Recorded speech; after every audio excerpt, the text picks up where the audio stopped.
order, and we'll start with the Pledge of Allegiance.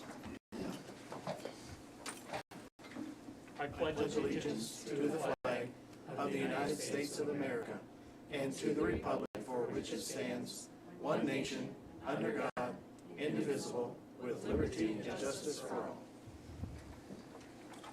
We'll go on with the roll call.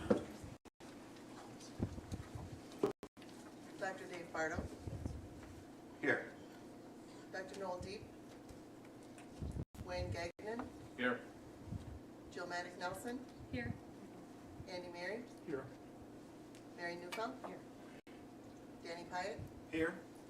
J.D. Schrader. Here. And we'll go on with public comment.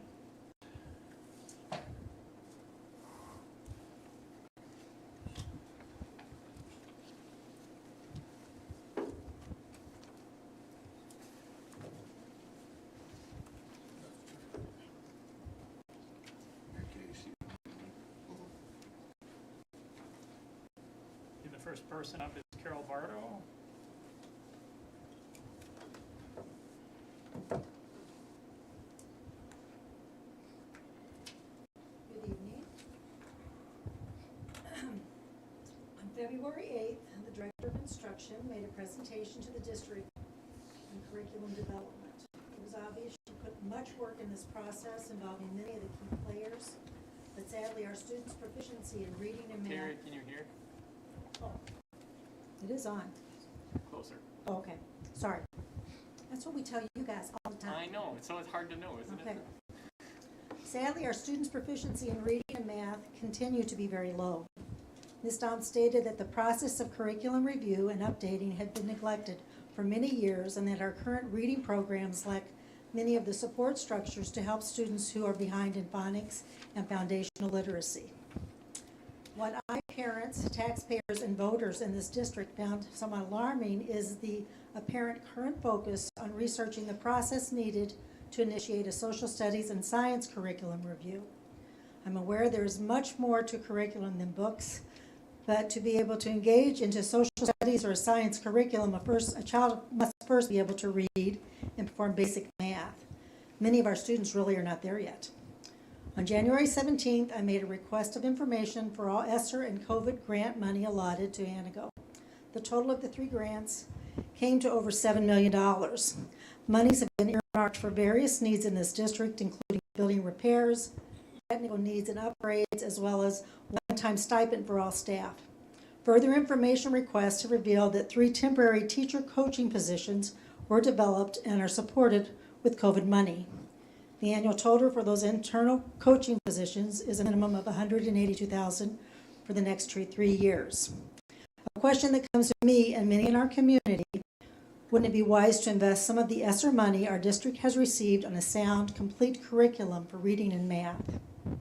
On February 22nd, the Director of Instruction and the building principals gave a presentation on the district's students' growth.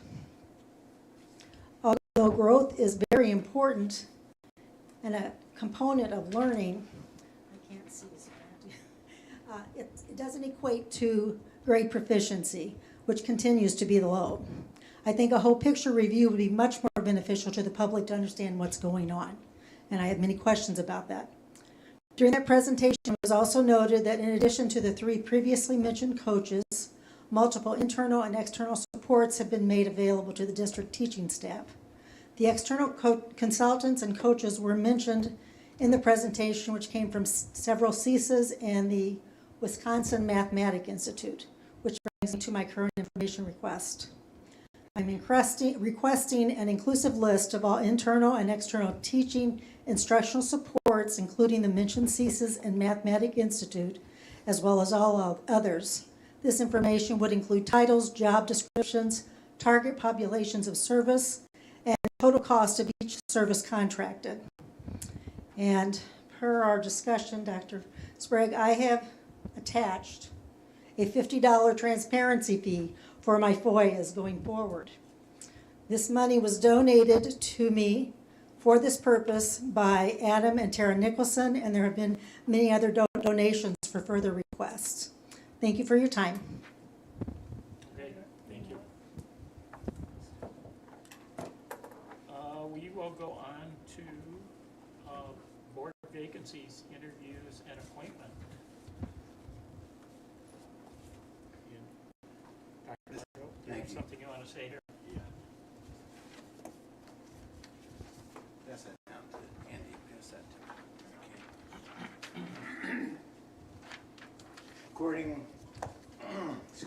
according to USDA School Board Policy PO 0171.3, quote, the clerk of the Board of Education shall, in sub E, be the chief election officer of the district, end quote. When I learned that Mike Boldy had offered his name as a candidate for the current board member vacancy created by the resignation of Angel Zimmerman, I questioned whether this was legal due to the fact that Mr. Boldy is currently on the ballot in the upcoming April 5th school board election. Therefore, I placed a phone call to Barry Forbes, lawyer and representative of the Wisconsin School Board Association, to address our situation. He explained that it was legal for Mr. Boldy to offer his candidacy for the Zimmerman vacancy even though he was on the ballot for the April election. He stated that if Mr. Boldy is selected this evening and wins one of the 3 positions in the election, he can take the 3-year position, and the new board would then select another person to fill year 2 of the Zimmerman term. I then told Mr. Forbes that our school board attorney, Dean Dietrich, had offered another solution to fill the vacancy. His solution was to have the election, and whoever came in 4th would fill the vacancy for 1 year. Mr. Forbes stated, quote, school boards should always consider their attorney's advice, end quote.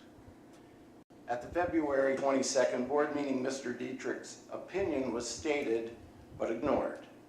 Board member Mary Neufeld stated, and I quote, or is there an option with the timing to proceed where we are, end quote. Her question eventually resulted in Dr. Sprague announcing the election option from our school attorney. However, the board members, including me, were already focused on Dr. Deep's presentation for the appointment of a new member by the board. Later, Dr. Deep moved to have the board appoint the 9th member, which was passed.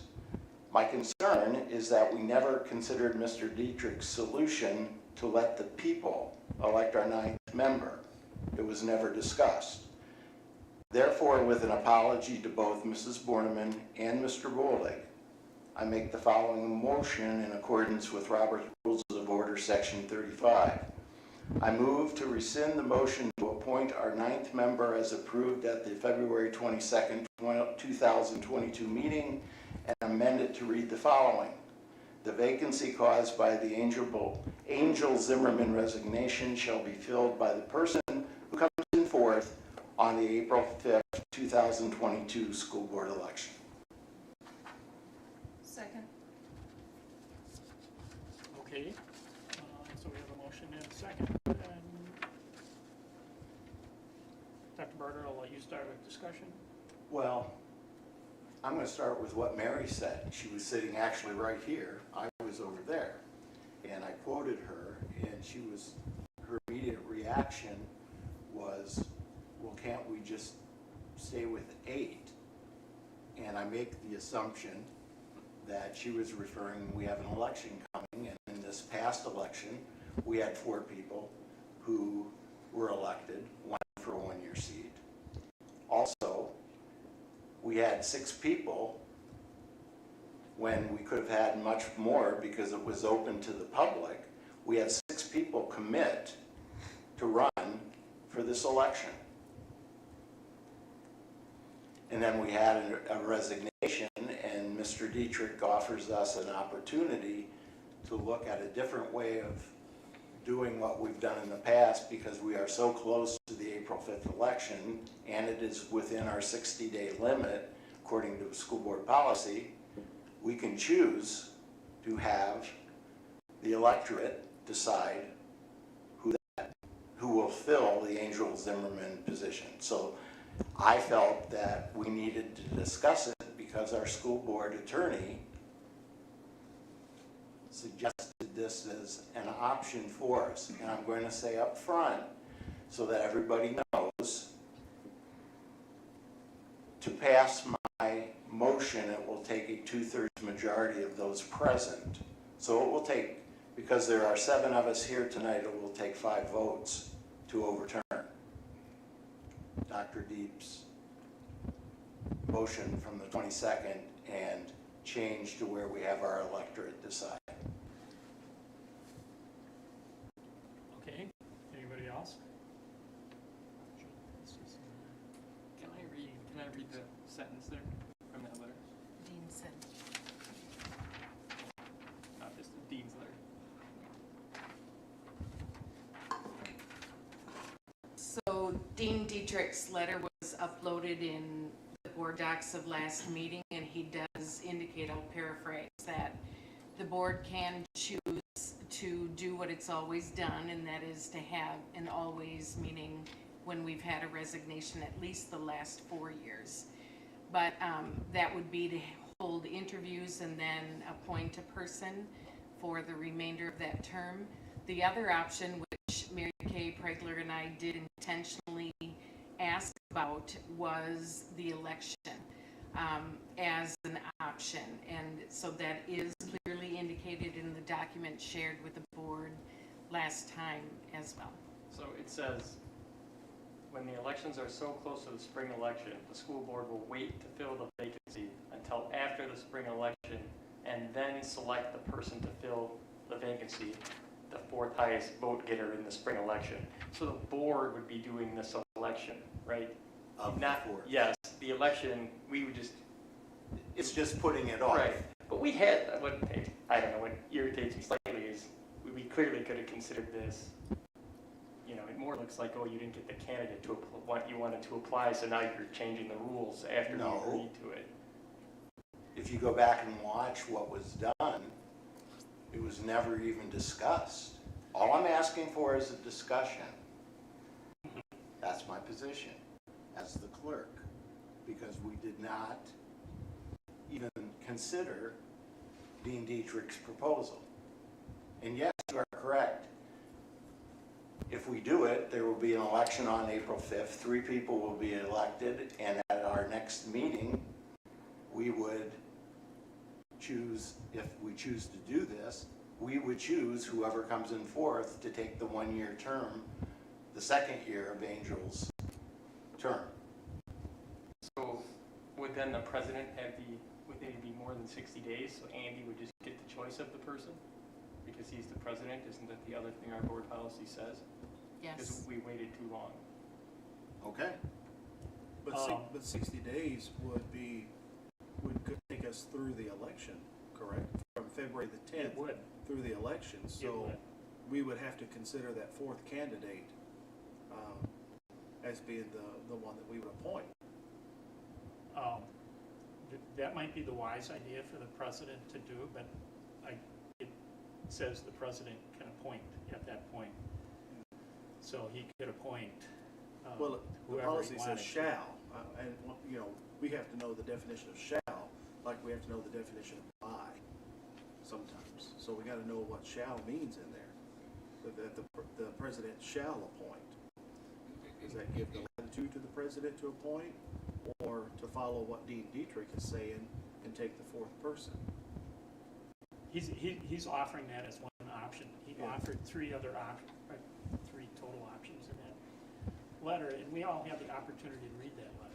Yeah, which I do want to comment about that. I didn't see that letter until I got here to the meeting, because that letter was not uploaded until the day of the meeting.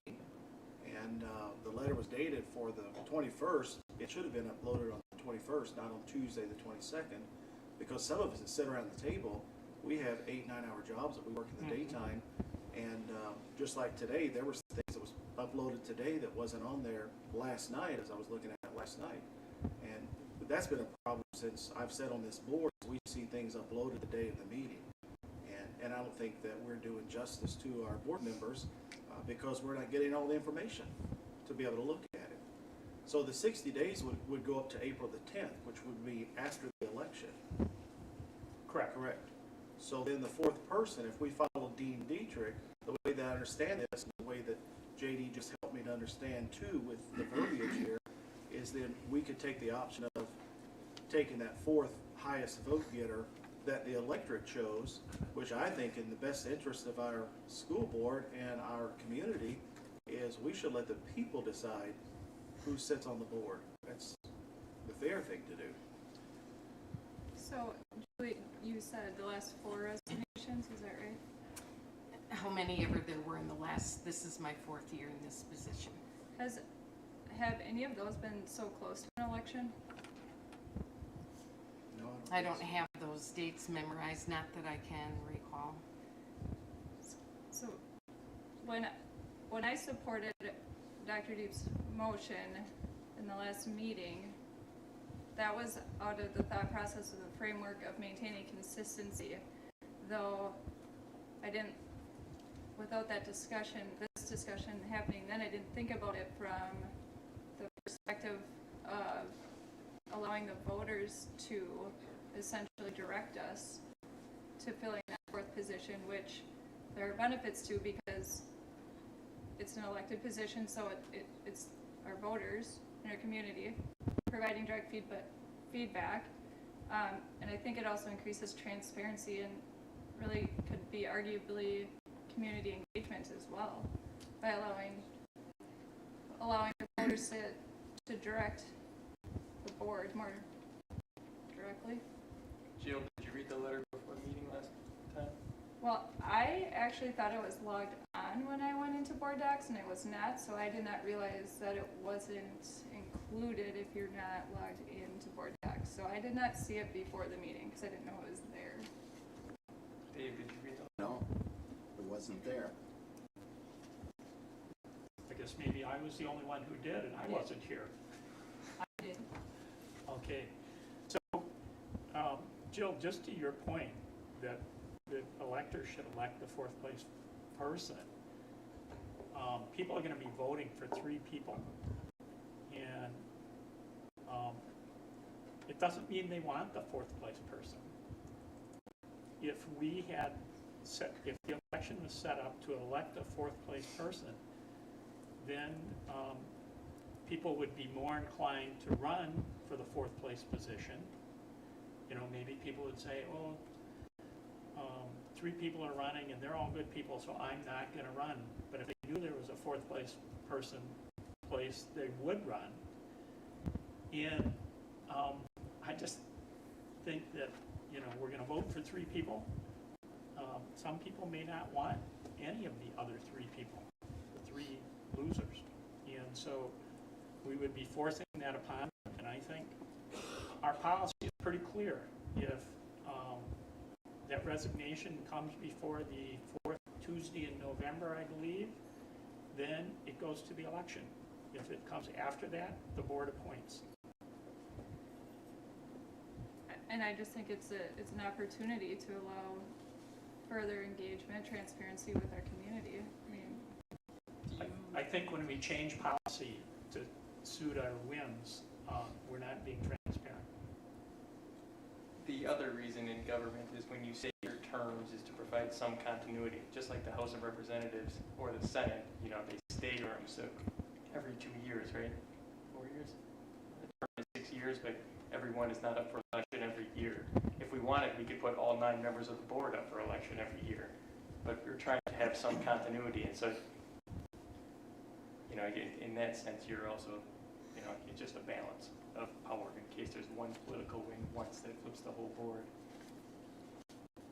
And you know, this talk about transparency, I get it, but it was announced at the meeting after we voted that they had until March 4th at noon or whenever it was to turn in their letter. So to me, that gave everybody in the community, anybody who lives within the school district, an opportunity to put their name forward or call somebody and say, hey, Jill, I think it'd be a really good idea, you know, if you know, they were given an opportunity. It wasn't like we're doing this tonight on a whim. I guess everybody has an opportunity if they want to put their name on a ballot or sign up for, you know, an open position. You know, they were given an opportunity. yeah, no, I don't disagree at all. I think this is a very unique situation because I don't know that we've had a resignation so close to an election. So I think that's what makes this more unique. When I was selected to be on the board, it was at the committee of the whole in February. So it would have been the second Tuesday in February when Jim and I interviewed. And then the February meeting, board meeting, was when I took my seat. So was that within the? Yeah, because so you would have had the February, March, April, and then you had to run the next year. I'll call the question. Okay, is anybody opposed to calling the question? We'll just go ahead and do a roll call vote, okay? Bardo, Yes. Gagnon, No. Maddox Nelson, Yes. Newfeld,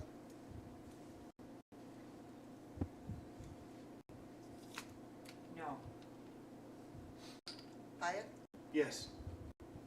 Schrader, No. Mary, No.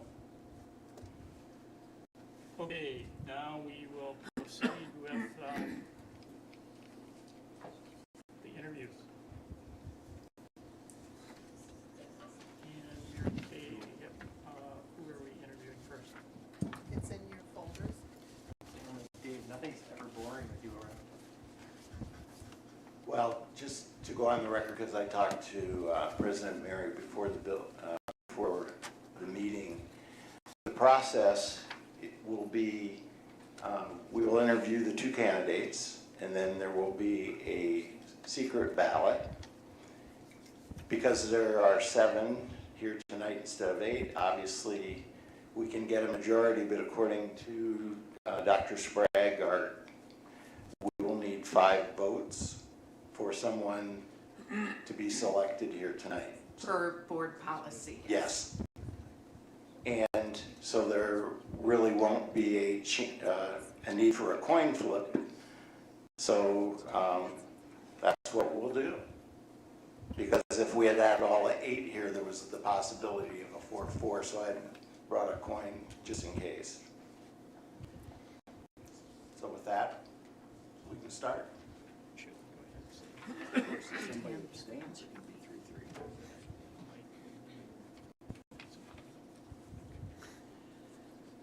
3-3. Okay, so our first candidate is Mike Foley. This is a copy of the questions. Oh, are we kicking Trina out? Yes, I'll be. Okay. We all have a copy of the questions and in the folders. And Wake up, Danny. As you asked. and we've been assigned our question to ask. Good evening. Good evening, Andy. We're going to dive right in. Please tell us about yourself and why you are interested in serving on the Unified School District of the Antigo School Board. Well, you all know me because I've been on the board before. And before I start, I do want to make one correction. The ballot taken tonight will not be a secret ballot. It can't be.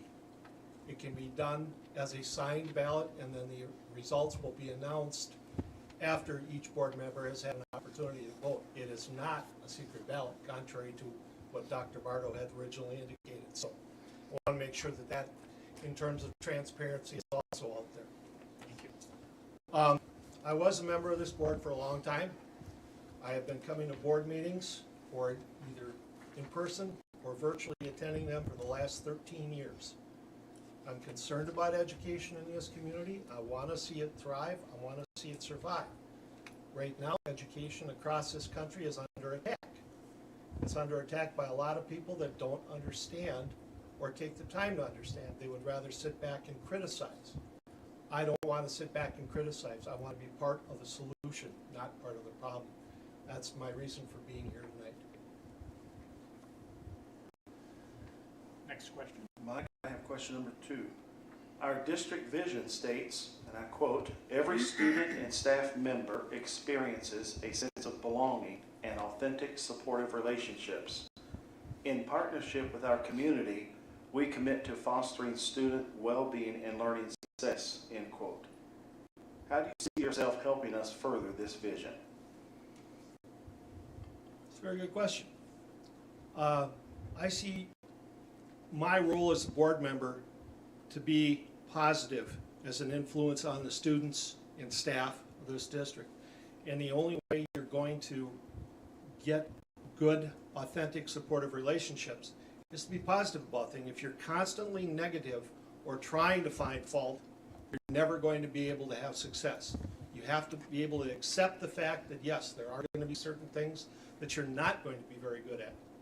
But then there's going to be a lot of things, and you have to celebrate those successes because those will foster further successes. And by doing that, you make the district stronger and better. Thank you, Mike. Number 3, how does the school board member's role differ from the role of the superintendent in administration? The school board's position should be to set policy, to set a direction for the district. And then you in turn give that information to your superintendent and administration, and they take that plan and move it forward. How they do that plan, that's up to them. You're setting, as a board member, you're setting guidelines for the district to follow. You need a strong administration, you need a strong superintendent, but you also need a strong board that will support the work of those people and not try to undermine it.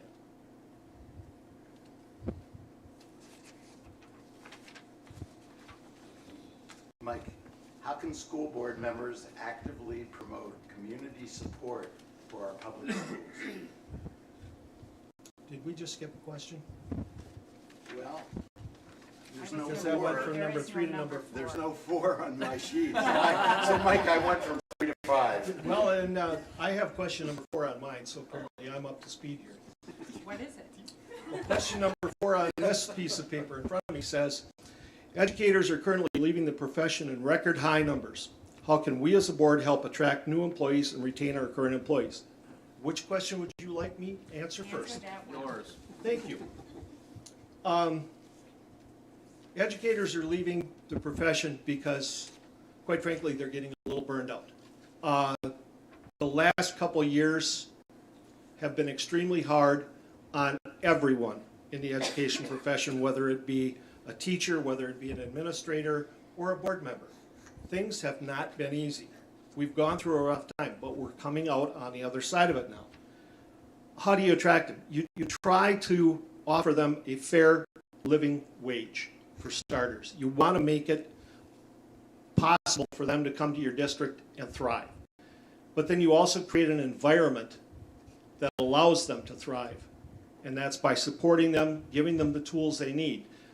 We've sat here at times and talked about the curriculum in particular. And I see a concerted effort to take the curriculum and make it better, not to leave it just sit stagnant, where literally it did for a couple of years. So by moving that curriculum forward and giving people the opportunity to get in a classroom and work with the kids face to face once again, it will be successful, and that's how you're going to get teachers to stay in the profession or to come into the profession and make it better for everybody. Now, question 5, since it's already been asked. But I'll repeat it, Mike. Thank you. How can school board members actively promote community support for our schools? Thank you, Danny. Real easy. Be out in the community, talk to people. Tell people about the wonderful things that go on in this district, how the kids are doing, how the positive things. And if you promote the positive things, you'll understand you're going to get the questions about the bad. But then you bring the bad back to the board and the administration, say, okay, what can we do to improve this? What can we do to make it better? You work as a team. You do, as a board member, and I've seen this many, many times. As a board member, your power, your authority is in this group. Outside of this group, you're a member of the community. But you are recognized as being a member of the Board of Education. So you're technically, in their minds, a member of the board 24/7, 365. You have to take that responsibility and make it work, but you have to also separate us. So you work with the community. You, like I said, you give them the positives, you take the negatives, you bring them back, and then you work as a team to resolve them. Question number 5, I guess. How can we better establish trust between our board and district employees? Be honest with them. If there's a problem, make sure they know about it, but work with them to resolve it. Trust is a two-way street. If your teachers and your administration don't trust you and you don't trust them, it's not going to work. It's like a house of cards. It'll fall apart when the first breeze comes along. But you have to work together to resolve issues, and you have to be willing to sit there and listen. You may hear stuff you don't like, but that's okay. We live in a regular world where things are going on right now that none of us like.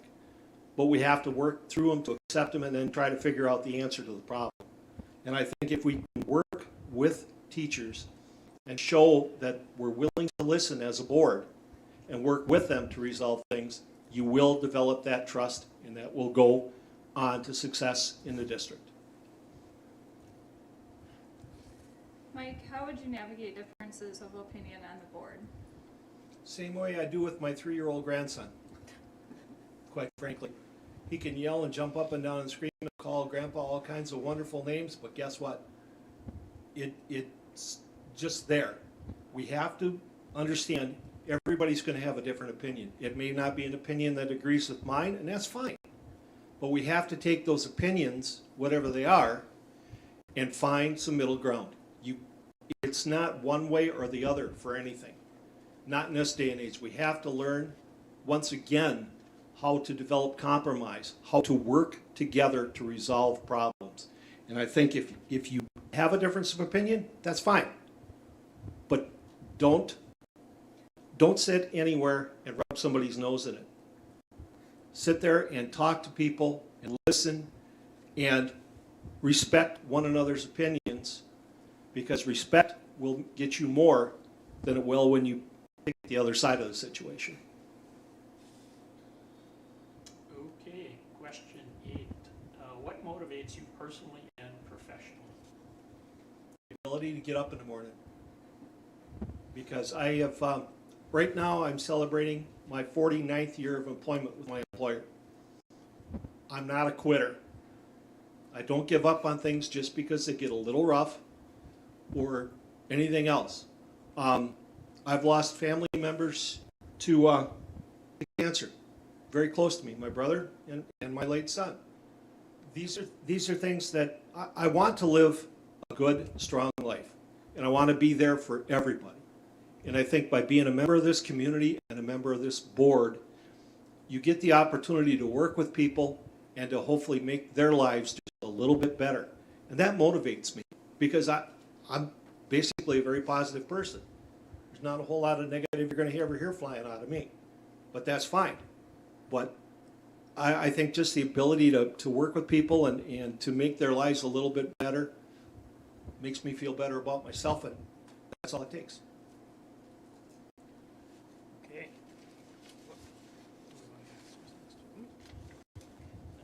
Okay, we will stop here. Thanks. Thanks, Mike. Yep. For coming in. Out of fairness to Trina, is it? I'm going to step out also, because I think her answer should be hers and not with me sitting and looking over somebody's shoulder. Okay. Thank you. Thank you.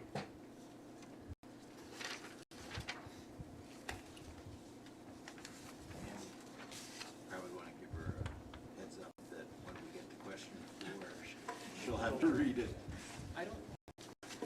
We don't have questions for us. No, we don't. She'll read it.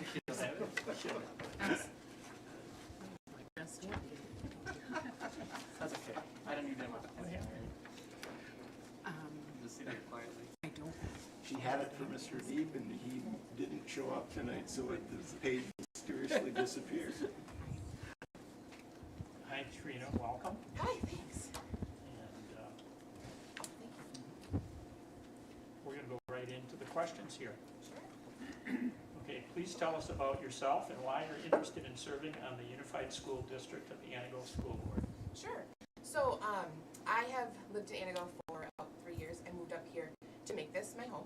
And Hold the mic. oh, yep, I'm sorry. So I moved up here to make this my home and married someone who grew up here and raised here, and we just had a little boy. And so I'm pretty vested. We're probably not moving from where we are right now, and pretty vested in the school district because this will probably be where my little boy goes. I have an okay educational background. I've been in education for 8 years. Before that, I was in youth development, working with restorative justice and doing some youth development in the Peace Corps. Currently, I'm an administrator at the Menominee Tribal School. I'm the special education coordinator and assistant principal. And before that, I was a school counselor in a couple different places. And really, I just believe passionately in public education and in doing what's good for kids. And this is where my currently one son is going to be, and who knows, we might have more children, and they're all going to be within the school district, so it's pretty important to me. Thank you. Yeah. Trina, question number 2. Our district vision states, and I quote, "Every student and staff member experiences a sense of belonging and authentic, supportive relationships. In partnership with our community, we commit to fostering student well-being and learning success," end quote. How do you see yourself helping us further this vision?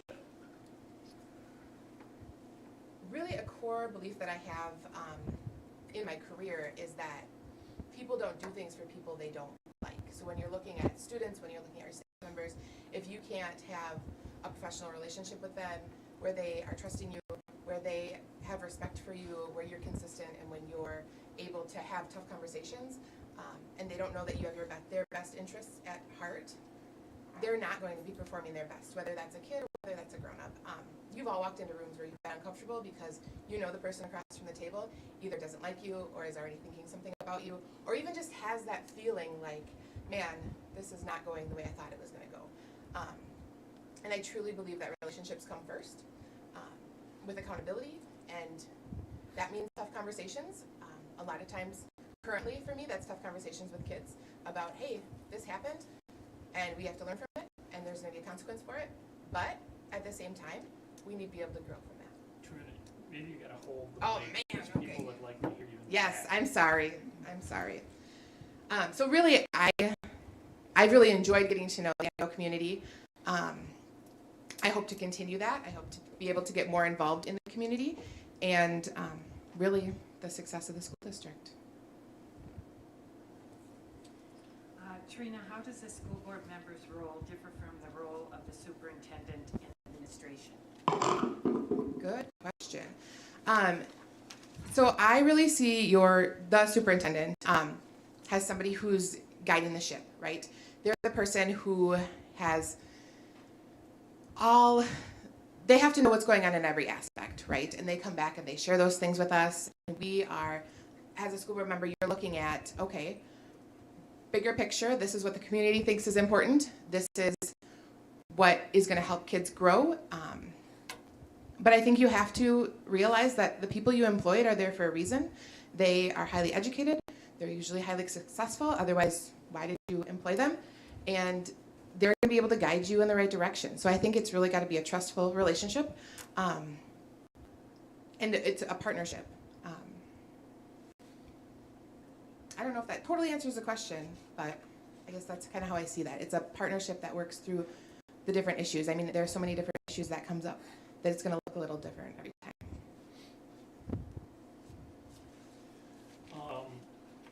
Question 4. Yeah, you have question Yeah, 4, question and we four. do not, so. Oh, You I'm get to sorry. read Okay. question 40 for yourself. Okay. Do you want me to read it out loud? Yes. Okay. Educators are currently leaving the profession in record high numbers. How can we as a board help attract new employees and retain our current employees? Yes, they are. They absolutely are.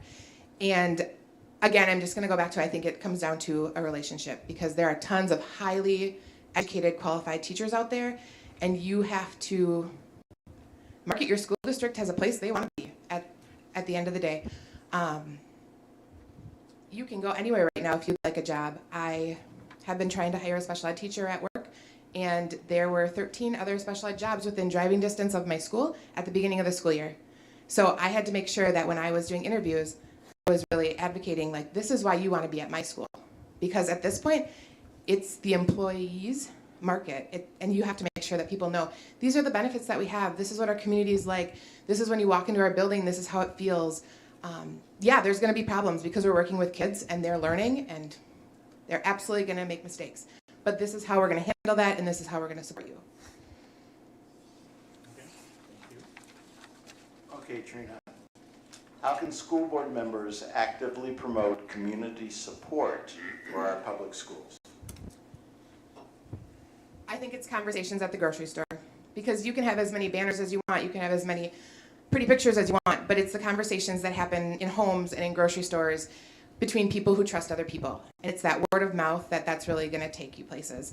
I know that the decisions that I make are usually based on things that I've heard from other people about things, people that I trust. For example, we just had a daycare, and I picked it because so many people said, this woman is just phenomenal, and she took care of my kids so well, and they had great stories to tell about her.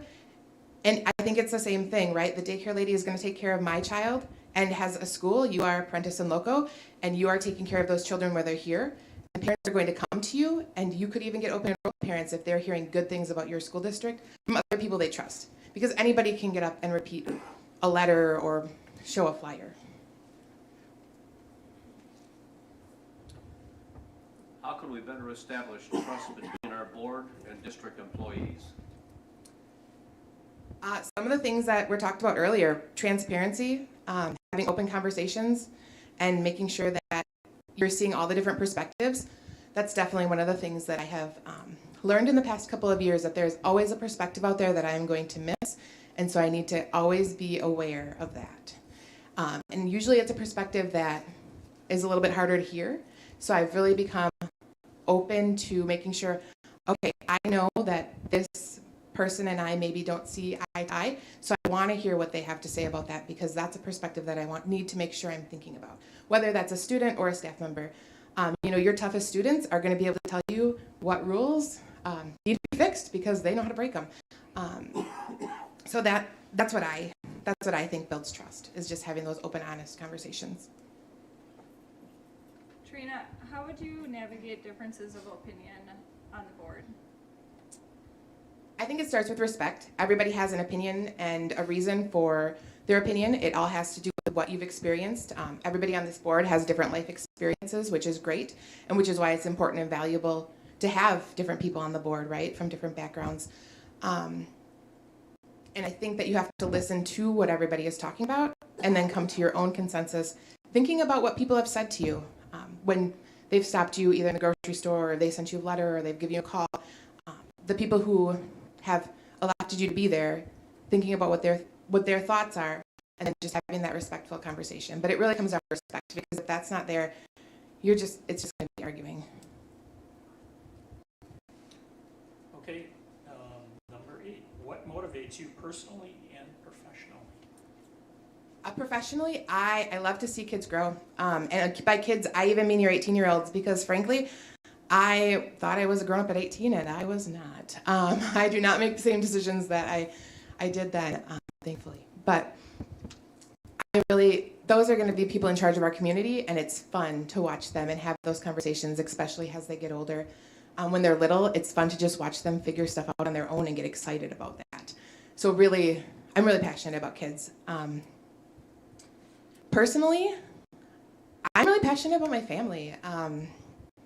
My new family and just my family members in general. I'm the oldest cousin on one side, and I love watching all of them learn and do things. And I love doing things with our different family members. It's just really, it's those relationships. And again, I probably sound like a broken record, but I really think things come down to relationships in life, especially when you're trying to get kids or grown-ups to do things. Okay, thank you. Yeah. That was our last question. So you're welcome to stay in the room while we vote if you want, or you don't have to.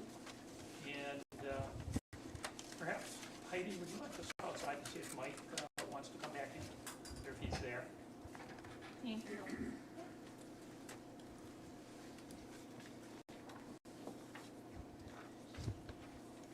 Okay, Mary Kay, you have the ballots for us, I assume?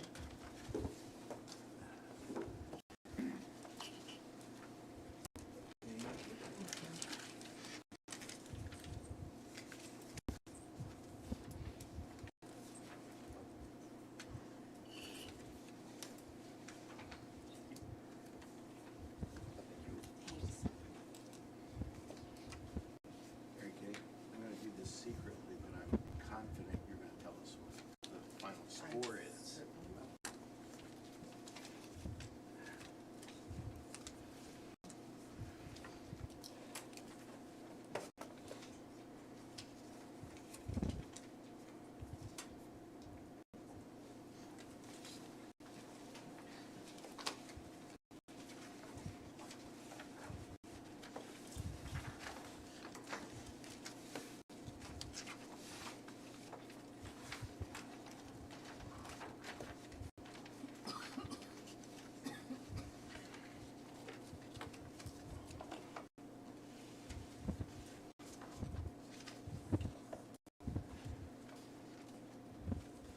The votes were 5-2 for Trina Borneman.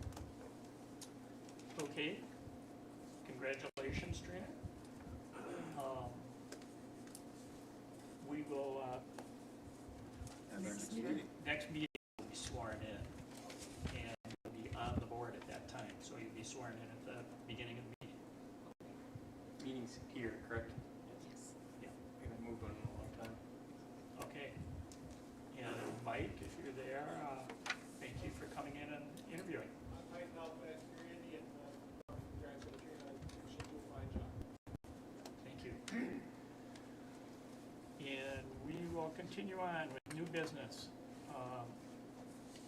Item A, board member meeting and legislative report. And Wayne and I went to the school law conference in Wisconsin Dells. And Wayne, you'd like to report there. Yeah. The school law conference was something that I thought I should go to. The last session of the day was on board member relationships and ethics. It was run by Dean Dietrich, attorney in Wausau. And the whole presentation talked about how board members have to work as a team, how we have to work with respect for each other. We can have differing opinions, but and one of the interviewees alluded to that, said earlier that when you're out in the community, you're still on the board. We can have differing opinions, but we have to respect each other. Respect is, when I was a guidance counselor at the elementary school, I always talked to the kids about respect. And I always asked the kids what it was, and invariably one kid would point it out, and it's just treating others the way you want to be treated. So if you have an opinion that people disagree with, that's fine, but we have to respect each other. And we've had some meetings that are pretty contentious. We can't always agree, but again, I think the whole takeaway from it was respect. You've got two handouts that were given. There's a PowerPoint, and then another one that's pretty hefty with several articles in there about how to achieve respect and board continuity and how to conduct ourselves. And I would urge board members to read that because there's a lot of valuable information in there. So. Okay, thank you. And there were several things at this conference. One side of it dealt mainly with special ed issues or student issues like student discipline, top 10 tips and tricks, drafting effective bullying policies, managing student non-discrimination complaints. And the other side was investigating employee misconduct, understanding the teacher non-renewal process, public record laws. And I'm just going to pick one of those and just say a few things about it, and that would be investigating employee misconduct, which I hope we don't have any of. But just a few points: investigating investigation should be done by administration. The board may end up having a hearing, thus being the judge, and should not have been the investigator if you're going to be the judge. If police are involved, administration should work with police. So school investigations do not interfere with police investigations, and administration should work with legal counsel. Just, Andy, I'm gonna pretend this is reasonably related. Julie, did you see the strip search thing in CERN? I did. What's our policy say on something? We always defer to our school resource officer or police unless the student is, and have two adults there, and if a student is willingly able to empty his pockets, etc. But I haven't been an associate principal in a long time. Mrs. Maddock could probably better answer that, but yeah. I just thought the actual text, like, what they say, they said there was not a strip search because she was wearing her, I'm going to call it a swimsuit, top and bottom, but they just said false imprisonment, like the person could not leave the room. And I don't know, it was a little nurse's room, like if I was a student in class, I might feel like I never could leave the room. I don't know I don't know, I'm not the DA there, I didn't read the law, I just wondered what the fine line there was. Anytime we won't let kids do what they want to do, hey, you can't go to the bathroom. Are we false imprisoning you? I thought that was a weird. Okay. I just wanted one more thing that I wanted to report on from meetings. That last CESA 9 Board of Control meeting, we had a presentation by the charter school people, and I visited one of the charter schools that they worked with over the last 2 years, and this would be the Forest School in Lafarge, Wisconsin. And the Forest School is, they set this up, there's a 9,000 acre reserve within a mile of the school district. And so they started the Forest School there. Right now it is for 4K and kindergarten. Next year they'll add first grade, the year after that they'll add second grade. But it was quite interesting because these kids come. The day I was there, it was 0 in the morning at 8 o'clock. And the kids spend most of the day outside. They spend all morning outside. In the winter here, they come in at noon for lunch and a nap time and maybe a little classroom time inside. But in the spring and the fall, it's all outside. And I was impressed with how much work they put into getting this school going. I know we have the Neboken Lodge there, and we could have something like this. But the thing that they had 2 teachers. One was a Montessori teacher. He had taught Montessori for 9 years, and the other one was a Waldorf teacher. And then their teacher's aide has graduated from Northland College with a degree in outdoor education. I think one of the things they highlighted was that they have 29 kids in their school.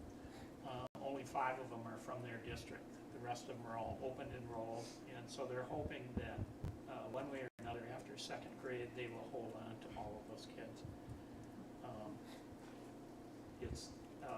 If you knew about Lafarge, or I'll just tell you about Lafarge. In the 70s there, it's in the driftless area, and so there's lots of flooding on the Kickapoo River, and Lafarge has had floods, and so the Army Corps of Engineers came in and said, we'll build a dam. By eminent domain, they took 9,000 acres from people, took their farms, their homes, tore down all the buildings, and started building the dam. But then the dam never got completed.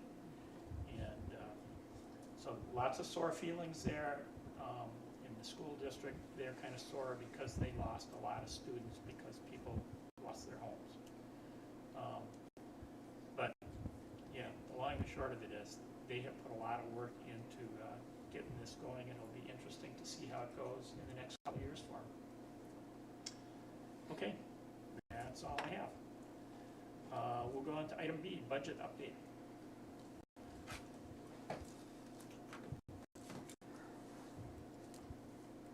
Still not very mobile.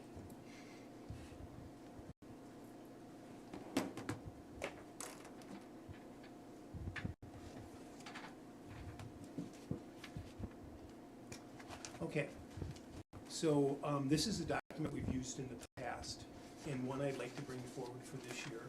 And at this stage of the game, it's strictly a draft document, with the intention where we have potential reductions and additions. We have a column for administrative recommendation, and we have a column for board approval. And as I and Julie and the rest of the administrative team work on this document, we'll formulate what the administrative recommendation is going to be, and then we'll be asking the board for approval. On the first section, we've got revenues. And this time of the year, I'm really quite nervous about how we're coming up with this number, because I've told you that enrollment really drives the equation. In talking with Amy Doms and Stephanie Parker this morning, we're talking about amending our second Friday enrollment numbers. You know, and with COVID, people are still coming and going at a frequency we've not seen before. So over the course of the spring, I wanted to find this number and look at, sort of do some multiple runs with different enrollment projections and try to narrow the focus on what that number is going to be. Right now, I'm estimating our 3-year revenue limit decline, I think, is about 35 or 40 students. But I want to narrow that down so I know exactly what we can estimate with revenues. So it's not an administrative recommendation at this point, it's still just a draft document. So then when we look at additions, what's important for me tonight is to have a discussion with you regarding where we're going to go with CPI. I know that districts across the state of Wisconsin, we use, prior to Act 10 when we had the unions, we used the Bureau of Labor Statistics, and they had something, a CPI for bargaining agreements. And it was standard practice that in January, prior to a July renewal, contract renewal, the U.S. Bureau of Labor Statistics would issue what the consumer price index over that 12-month period in the prior year would be.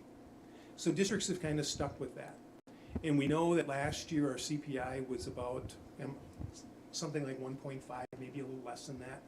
And the lane movement on our teacher schedule is about 2.5 to 2.7%. So I want to talk a little bit tonight about what I'm suggesting we could do if we are interested in doing CPI for the teachers.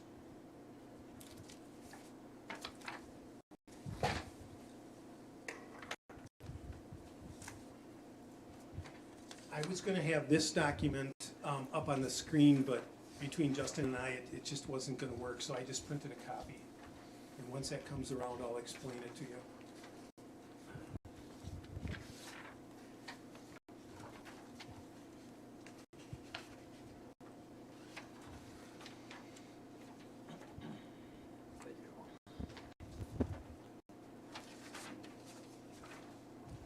Now, when I look at where our new teachers, I think when I think of competition for ANGO with new teachers, it's primarily, in my mind, it's DC Everest, Wausau, and Merrill. It seems like our young teachers maybe are commuting from Wausau or commuting from Schofield, and those are the schools that I'm most interested in. Our base salary is less than theirs. So when you look at this document, the middle section, this is just a snippet from an Excel spreadsheet. The middle section is our current salary schedule. And our teachers start at $40,000 and it tops out at $73,000. I know that our base is below those schools that I mentioned. And I'm suggesting that we should be bumping up our base. So what I've done is $1,200 to the base is about a 4.7% increase. So the top section is the proposed, what the schedule would look like if we added $1,200 to it. And when you look at the bottom section, I won't, am I going too fast? Are you guys following me so far? Yeah, good. Okay, in the bottom section, what it's showing you is that's showing you the increase and I'll try to explain it. So the first one is if you go from 40,000 to 41,200, that's about a 3% increase. And then if you're a teacher that starts at 40,000, then goes to the new schedule at 41,950, that's a 4.8% increase. So you can see, depending on where you are in the schedule, your increase in gross wages is different in every cell. Okay, so if you look at the example of, if I'm on, so I'm in the middle section, is 40,750. Next year, I would be going from 40,000 from lane 1, step 2, to lane 1, step 3. So now go down to the bottom box, and if I go to lane 1, step 3, that's a 4.785% increase over the prior year. And so you can kind of step through it and see, and essentially as you make more money, in most years you're making a little less than CPI, if that makes sense. So the biggest percentage increase is always from going from step 3 to the next lane. Oh, and we've had that in our schedule since, I think this was developed in Ryan Misfelt when we were keeping track of PD points and all that kind of stuff, correct? And what drives that lane step right now? We've just gone to years of service and not being on an improvement plan. So what's important to me, partly because we've put out the notification for retirements. Soon we'll find out about staff that choose to leave. As we begin to recruit, we want to recruit knowing what our base schedule is going to be. So, if people have questions or concerns between now and the board meeting, please let Julie know. Otherwise, I'd like to put forth a motion for the March meeting that we approve CPI so we can get going on this staffing plan and help our recruitment. Do you think like DC is also going to do CPI, so we're not really making gains, or is it just a question of we don't have enough money to keep up? JD, I don't have a good handle on it. I know that Rhinelander announced a 4.7 plus they're allowing lane movement, so theirs is over that. I believe Merrill's going to try to put 4.7 on theirs. The business manager at DC Everest just took a different position, so I don't have a contact there right now. And I believe Wausau is going to try to do something a little less than that. So when you want to do CPI, you're just talking about 12, what was it, 1250 here? No, 12,000. Yeah, 1250. 1250, correct. And is that what you're referring to as CPI? Well, across the board, lane movement, when we look at this, and again, when I'm talking about this document, you can see what that's going to cost us, $370,000. And that's strictly the general fund. So the impact of doing a 4.7 on those teachers that are in Fund 27-011 and our general fund, that's the cost. So that's what I'm projecting there. So on average for the staff, that would be a 4.7% increase. What do you think, Dave? I always like your opinion on these money things. Do you think that's too much, not enough? Well, we always want to remember that if we as a board decide to go with 4.7, which is CPI, and if that's what we've been doing in the past, my indication would be that yes, we do 4.7, and then as we look at support staff, we would go higher than 4.7 because they make a lot less money than anybody else in the district. And then when you go to the administration, because they make the most, you cut their 4.7 down so that we can increase whatever we increase the support staff by, we cut the administrative because they're still going to get bigger raises anyway.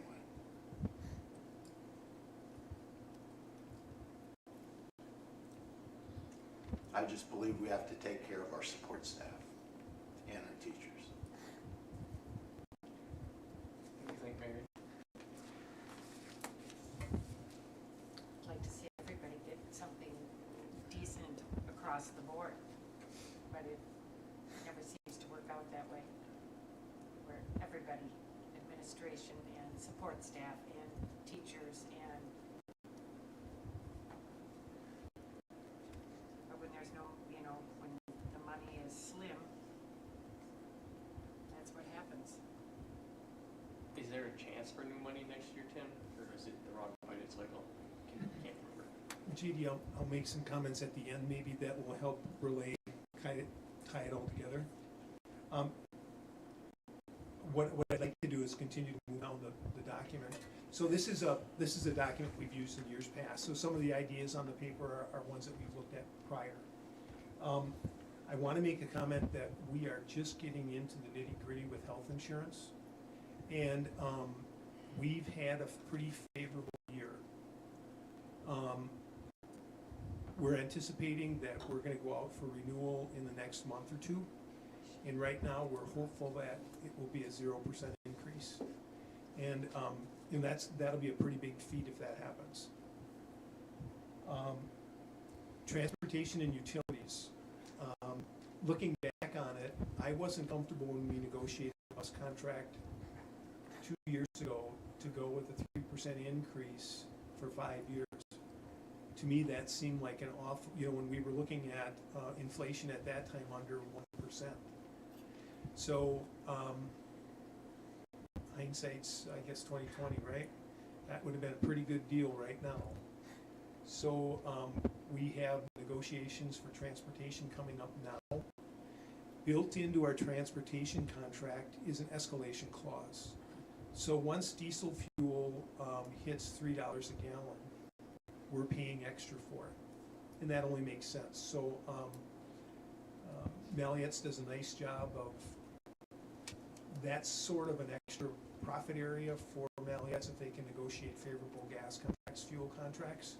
He's got to show us proof of payment, what he's paid per gallon, and then there's a small escalation. That number this year, if it continues, I guess I haven't seen it. I was surprised to see we've taken almost $1 a gallon in the last month, so I don't know what that's going to look like. Prior to the last increase, that was going to be about a $15,000 increase on our transportation budget. When we consolidated schools, one of the areas where I'm going to say we had a little bit of fat in the budget was utilities. We're always planning for the polar vortex or the year that we have a lot of snow for snow removal. So I wouldn't anticipate that we need to add anything inflationary to our utilities, electricity, gas, sewer, and water. But other areas we'll have to take a little bit of a look at, and I'm not finished with that yet. Some of the reductions, moving down, if anybody has any other questions. Oh, I will comment briefly. I had a meeting scheduled today with Tom Schofield, and he was out and wasn't able to make the meeting. I know that the WIEA is struggling to get officials, and Tom has been asking he's going to need to have additional monies put into his budget to increase officials' pay. And then later in the meeting, we're going to talk about uniforms. So again, this is just a plug number. It's not been refined. We'll want to talk about what we need to shift over as an additional cost. Okay, as we move down to the reductions, this year's our last year of Fund 38. So that $280,000 is part of the revenue limit formula, and that will become available, and it'll be, so I'm showing that as a one-time reduction. As we have teacher retirements, we will have some savings between a retiree and a first-year teacher. At the time that I put this document together, we had one retirement, and I see there's another one tonight. So that's going to change over time. In the personnel budget, I've got some, we kind of plan for an average benefit. We look at individuals, we say, well, about half of them are gonna take single and about half of them are gonna take a family insurance. So we have a little bit of a cushion in the benefit side. And then we also, we've shifted some dollars for subbing. And we've shifted those to COVID and to the ESSER funds. I want to take a look at that. I was anticipating a bigger shift. I want to review February's allocation and tighten up that projection. I'm not certain we can get all the 120,000 out of the salary budget, but there's that potential. What I caution on is, we're moving it up on one end, and yet we're tightening it down on the benefit side and the subbing side. And again, once that money is out of the budget, it's the years when we have long-term sub costs, you're short. And the board has to be aware that that's occurring. Likewise, moving down to capital equipment, we have, I kind of use that as a area that in November and December, prior to COVID, we would put out saying, our people, do they have capital equipment needs in the classroom, in the shop area, administratively, are there things we want to do? And this year, the example would be band uniforms, where that money came out of our capital equipment area.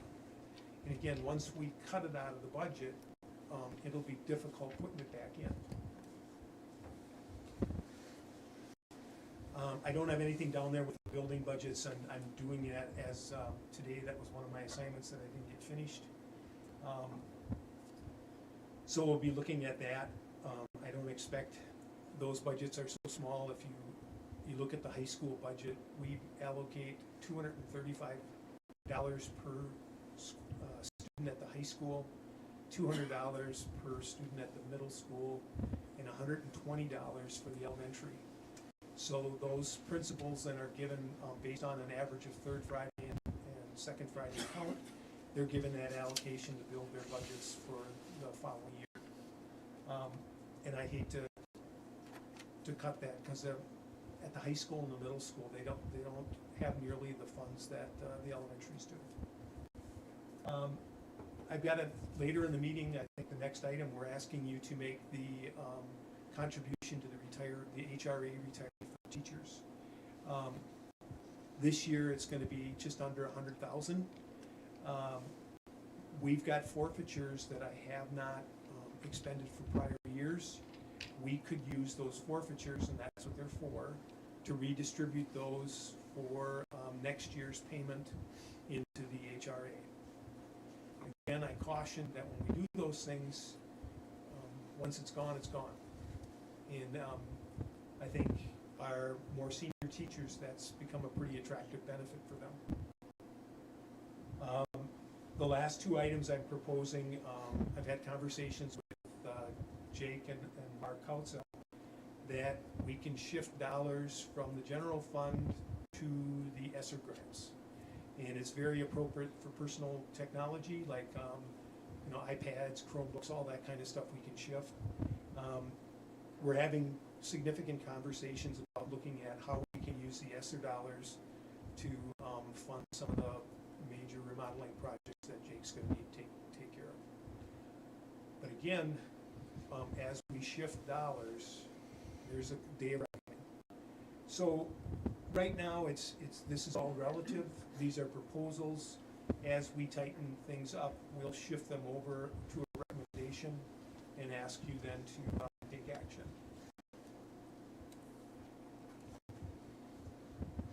Okay. Questions? Well, JD's question about, do we have any idea what what DPI is going to be able to provide us extra, and I know that has to come from the government. So have you heard anything? We actually, Amy, Heidi, and I were at a federal funding conference, and it looks like what I've heard in the last 2 weeks is they're targeting very specific groups of students. And as an example, they're finding out that juniors and seniors across the state have become, there's grants available to get them more engaged and get them back into school and to graduate.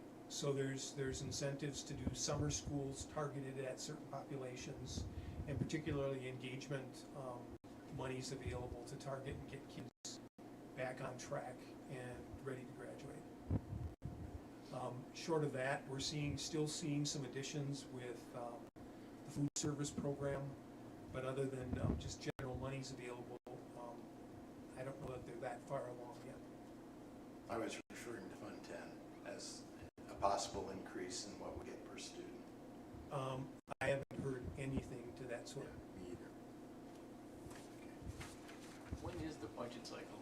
Is it they have to do it this year, or is it not till next So next year will be the second year of the biennial budget. So right now, there's no new money planned in the general fund that I'm aware of. Okay, and so this is not the time of year, it's not likely then, or do they ever add, there'd just be a separate appropriation? Yeah, JD, I'm not aware of it. I mean, typically what we would see in a budget cycle, you might see some action probably March, April, May, and in a good year, it might get done in June or July, but oftentimes it's later than that. So a year from now, in May and June would be the best course probably. And this is not something we can just assign ourselves $100 of our money Well, per okay. student or something? So my closing statement is we're likely to come up to a situation where there's enough unknowns, and Amy and I we've actually got a committee going looking at the ESSER dollars, and we're cautious about supplanting too much money with ESSER, and I don't want us overcutting the budget until we really have ESSER dollars dialed in. So right now it's a couple $100,000 negative. That doesn't give me a whole lot of heartburn right now, but we have to be mindful that when we shift those dollars out, there will be a financial cliff, and we're going to have to figure out how to solve that. So Tim, your ask of us at the end of the month is to look at the teacher increase only. Yeah, and I think in the meantime, if you tell me what you're kind of thinking, I can at least model it and see what the costs are, and then we can have a discussion. But specifically in March, I think it's important that we get going and allow Melanie and our principals, when they're replacing staff, to say, this is our schedule. You can count on this.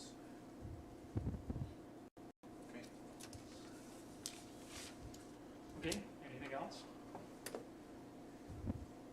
thank you, Tim.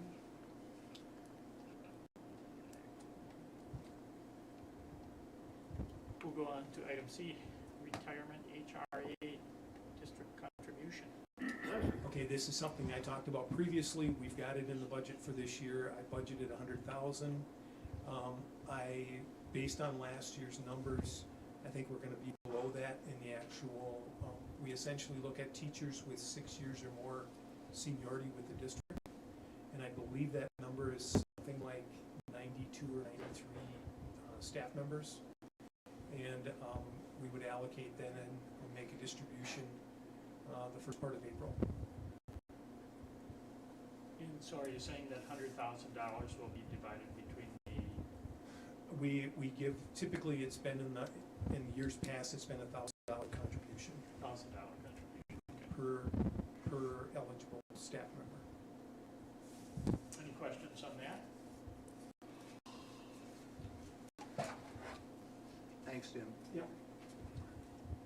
And we'll go on to item D, position analysis, middle school health teacher.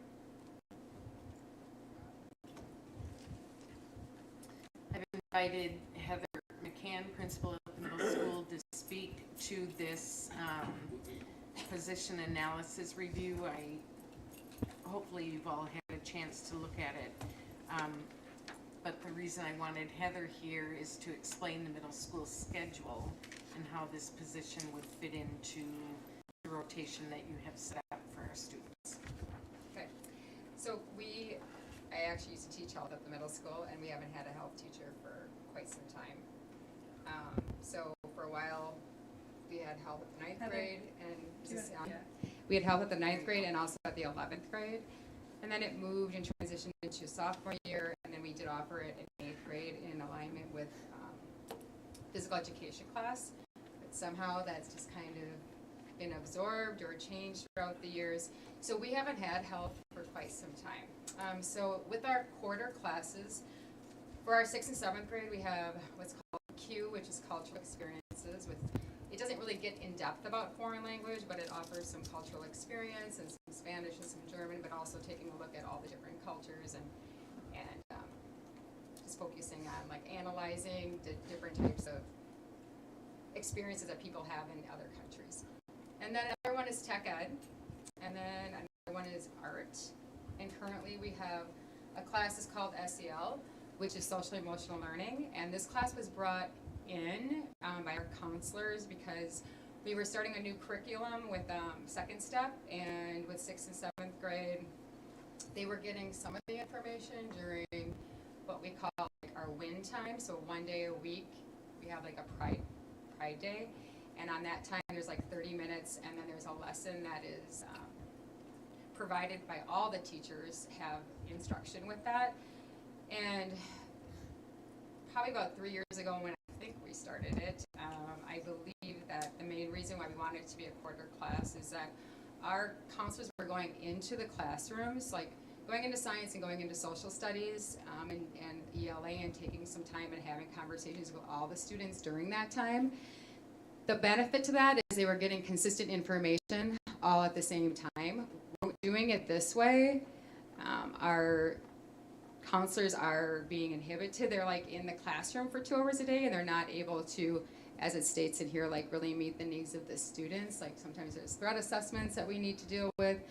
We all know there's a lot of mental health, and if they're set in a classroom, they're not as flexible to provide that support to students. So along with that class, we just feel like at the time it was a good fit into that term rotation with those 4 classes. But now, we really would always have to have a health teacher. And when I provided this information to Dr. Sprague that we wanted to move away from an SEL class, and instead we were going to go to a trimester class with art, Q, and tech ed, which would have made those classes like 12 weeks, and those teachers were fine with it. But then when we looked more into it, we're like, we should really consider looking at a health teacher, and then we came up with this position analysis, and that's where we are at this time. So the proposal and the standards are taken right off of DPI. We've been working with Amber Domitz, who is the high school health teacher. She's currently the only health teacher in the district. Many of you may have known Lynn Fry. She used to teach health. I worked with her with that, and then we had like the curriculum was set all the way up, and I think that's a big miss piece is we don't really have fluent health topics, and you can see here examining how internal, external factors influence health behaviors, goal setting with health situations, even like going into nutrition and taking those food labels and what does this mean and what does this really look like? So health has a wide variety of topics. Human growth and development is one of those topics, but that is always a topic for the Human Growth and Development Committee. And that scope and sequence is obviously taken into account, and Amber Domitz would help us come up with what that looks like here at the middle school and what would be the goals. So we're really hopeful that this does go through because we feel it would be very beneficial. We have a health classroom. We've had one, it used to be the old cafeteria. It's right next to the gym. So we've had that classroom, and currently it has equipment in it, but it also can have, everything set up. We're all ready to have tables and actual classroom experience ready for our classes. So this would fit right into our schedule. We would be doing no schedule changing. Instead of a student having SEL, the hope would be that they have health class.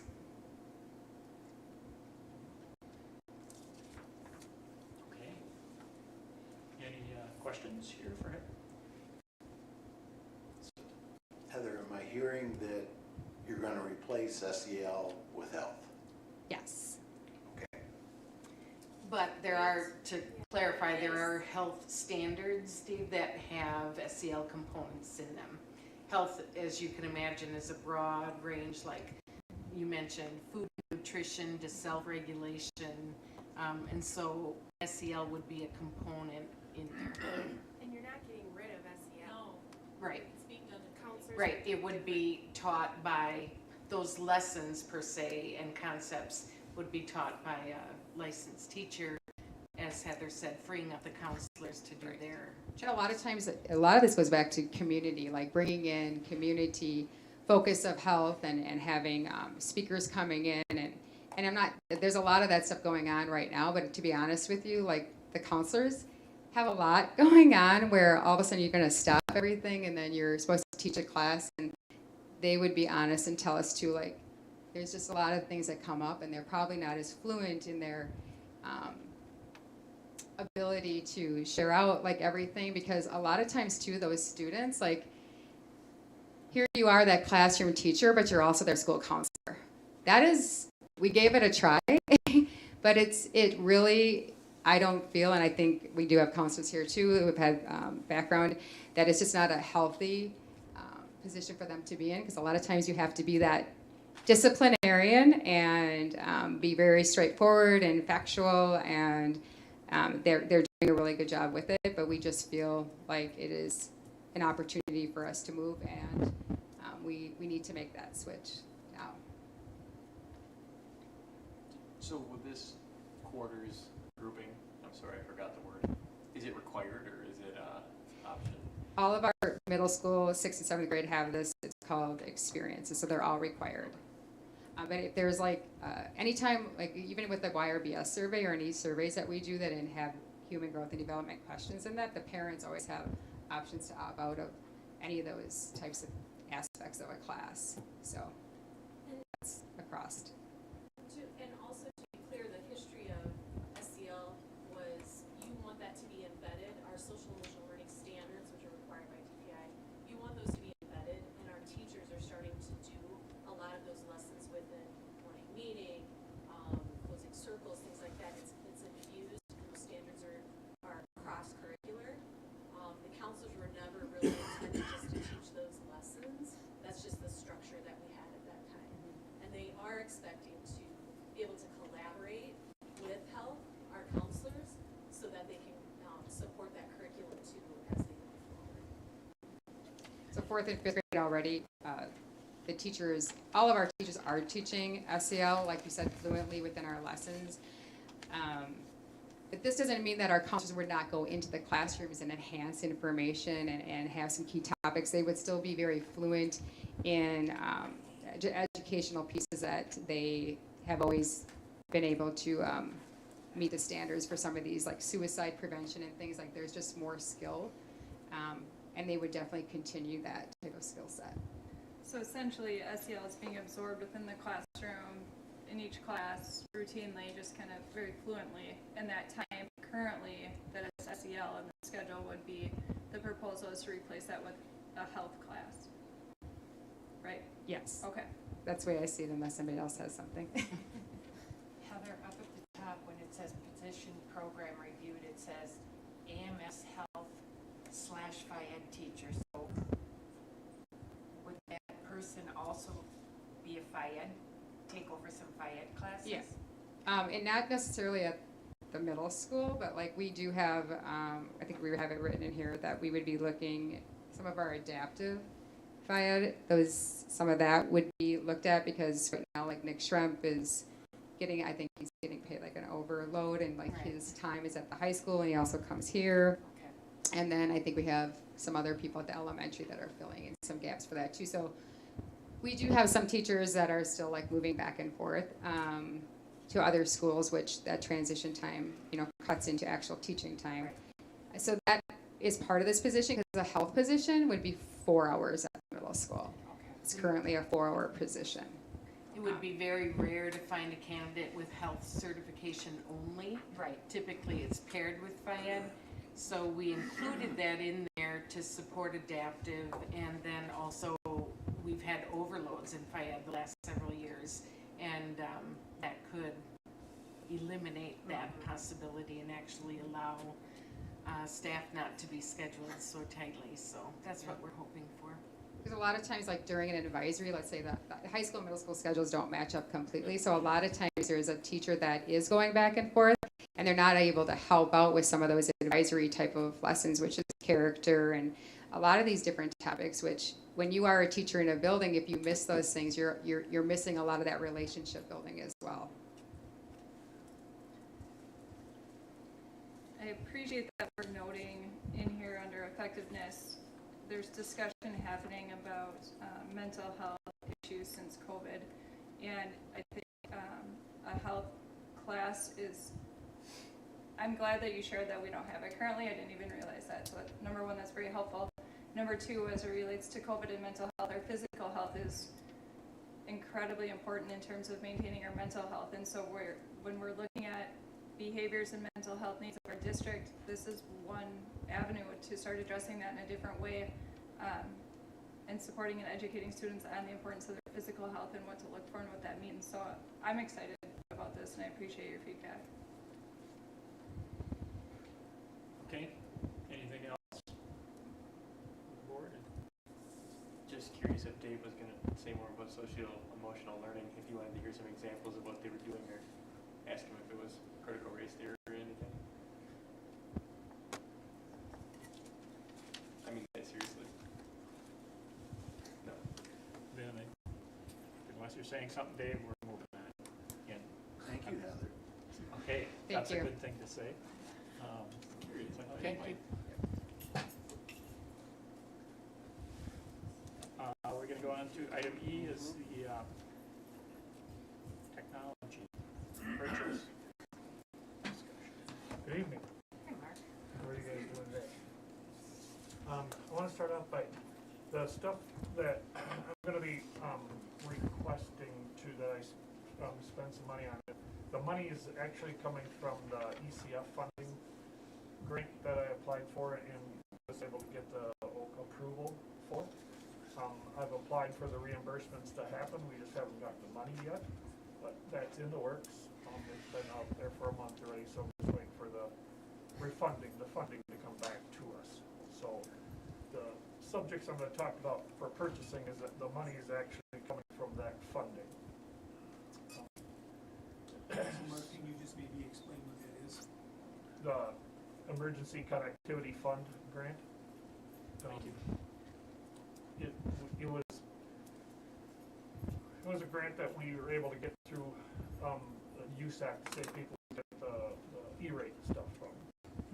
And the total for that I applied for was $206,000, a little over $206,000. So I'm expecting the reimbursement of $190,991 when it comes back through. It allowed us to purchase the Chromebooks and iPads and the internet service for the Kajeets that we were using. So the discussion I wanted to talk to you about purchasing with those reimbursement funds is to replace the Fab Lab workstations, 18 workstations, 18 monitors we'd like to replace in that unit. And then to replace some loudspeakers in the high school field house that have aged. So we'd like to get those replaced. And the big object is, right now our security cameras, we have a hard drive space at each of the buildings that archive what's actually getting recorded from the cameras.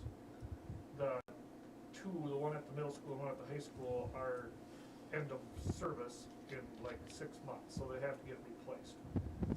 The last time I purchased those, they were like $22,000, and I'm expecting that to be quite a bit higher because they're going to be going out on the road.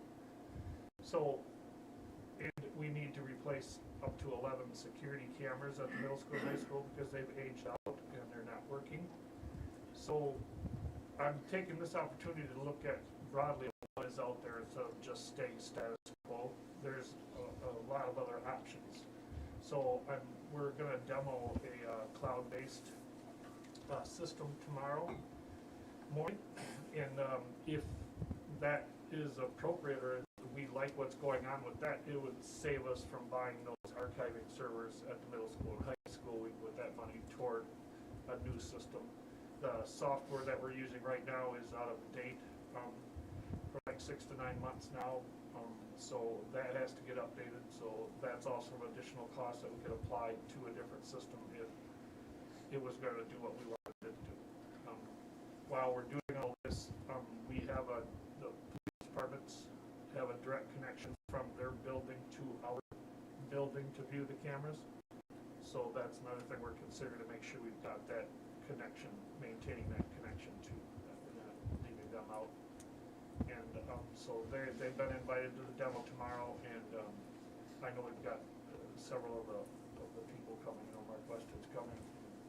A guy from the police department Andy will be there too, so they'll actually see what we're going to be demoing too. Is it like nowadays our security cameras at work are powered and run by Ethernet cables versus are they all like that now, or is it just I just wonder if it's hard to if you need something that plugs into what you've got, you just pull the wires through real easier. If that's right. Or a minor. Yeah. Even Ethernet has limitations of how far you can go with it, but yeah, it's much easier than trying to run a connection and power to every place you need to go to. Oh, so you might just be able to use Ethernet the and not have to restring all your. Yeah, the switches are power over Ethernet. You plug that in under the new switches, and you get the power for that unit right there. Some of them need 2 connections if you have multiple cameras, just to get the power there. But we're not, other than the 3 at the elementaries, we're not really adding. The cameras we're replacing are going to go in the same place. They just have to be bigger. So are you going to have bid prices? Yes, I'll have bid prices. I've got the bids coming back on the 17th, so I'll be back on the 22nd, to go over the money value and everything of this too. I just wanted to get just more of a discussion tonight of what's happening and making sure you're aware of what is going to be proposed. Okay. Any questions? Okay, thank you. Thank you. Thanks, Mark. We'll go on to item F, partners and GEDO to discuss. Agreed. There's a lot of different ways to say it. I'm not sure which one is the best.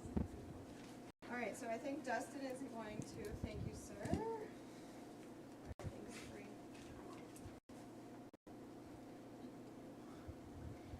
I am red. Test. There you go. All right. Good afternoon, good evening, wherever we are in this day. My name is Anita Maddock, Associate Principal at the high school. I have some guest speakers joining us too. You are? Hi, again. Megan Murphy, school psych. Kelly Levesque, school counselor. I'm Bree Kretz, the mental health navigator. So we are here to talk about the GED option 2 or GEDO, whatever you prefer. Okay, so if you could scroll for me, or do you want me to do it, Dustin? Which better? Okay, perfect.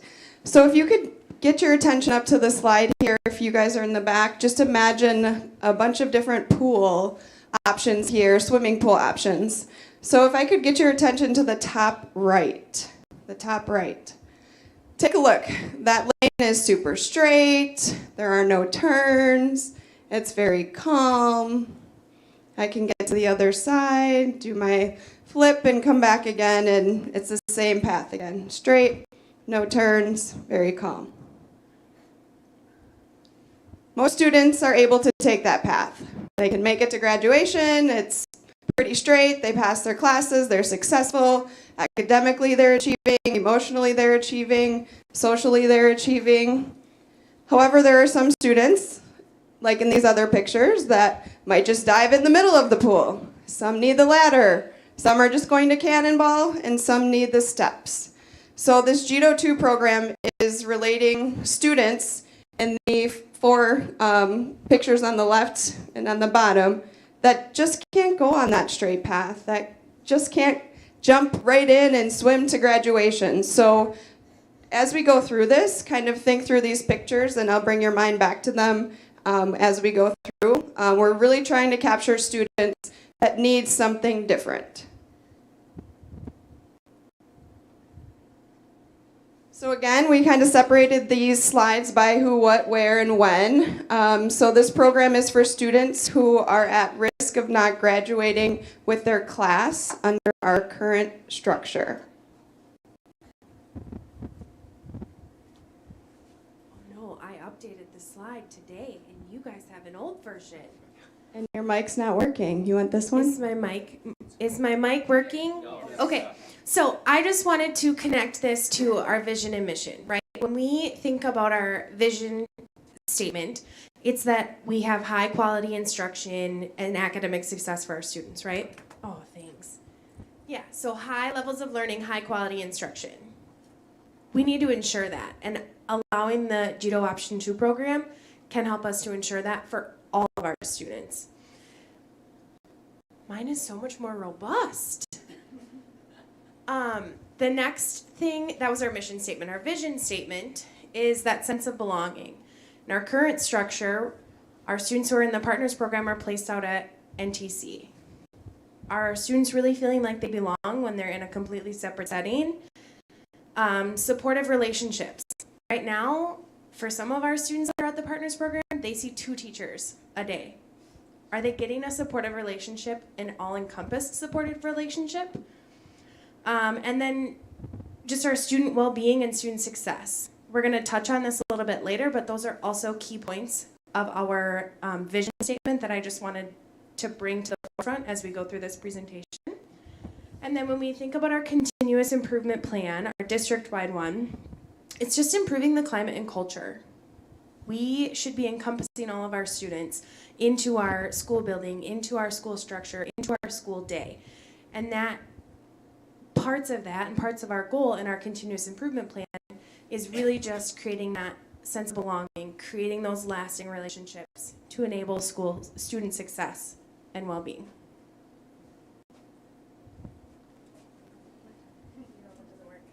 All right. So why, right? When we look at our graduation rates, and if you're looking at these graphs, these are all students in district and our rates of graduation. What we're really seeing here is that we are not getting all students, 100% of students, to that finish line, to the end of that pool, like Anita was saying.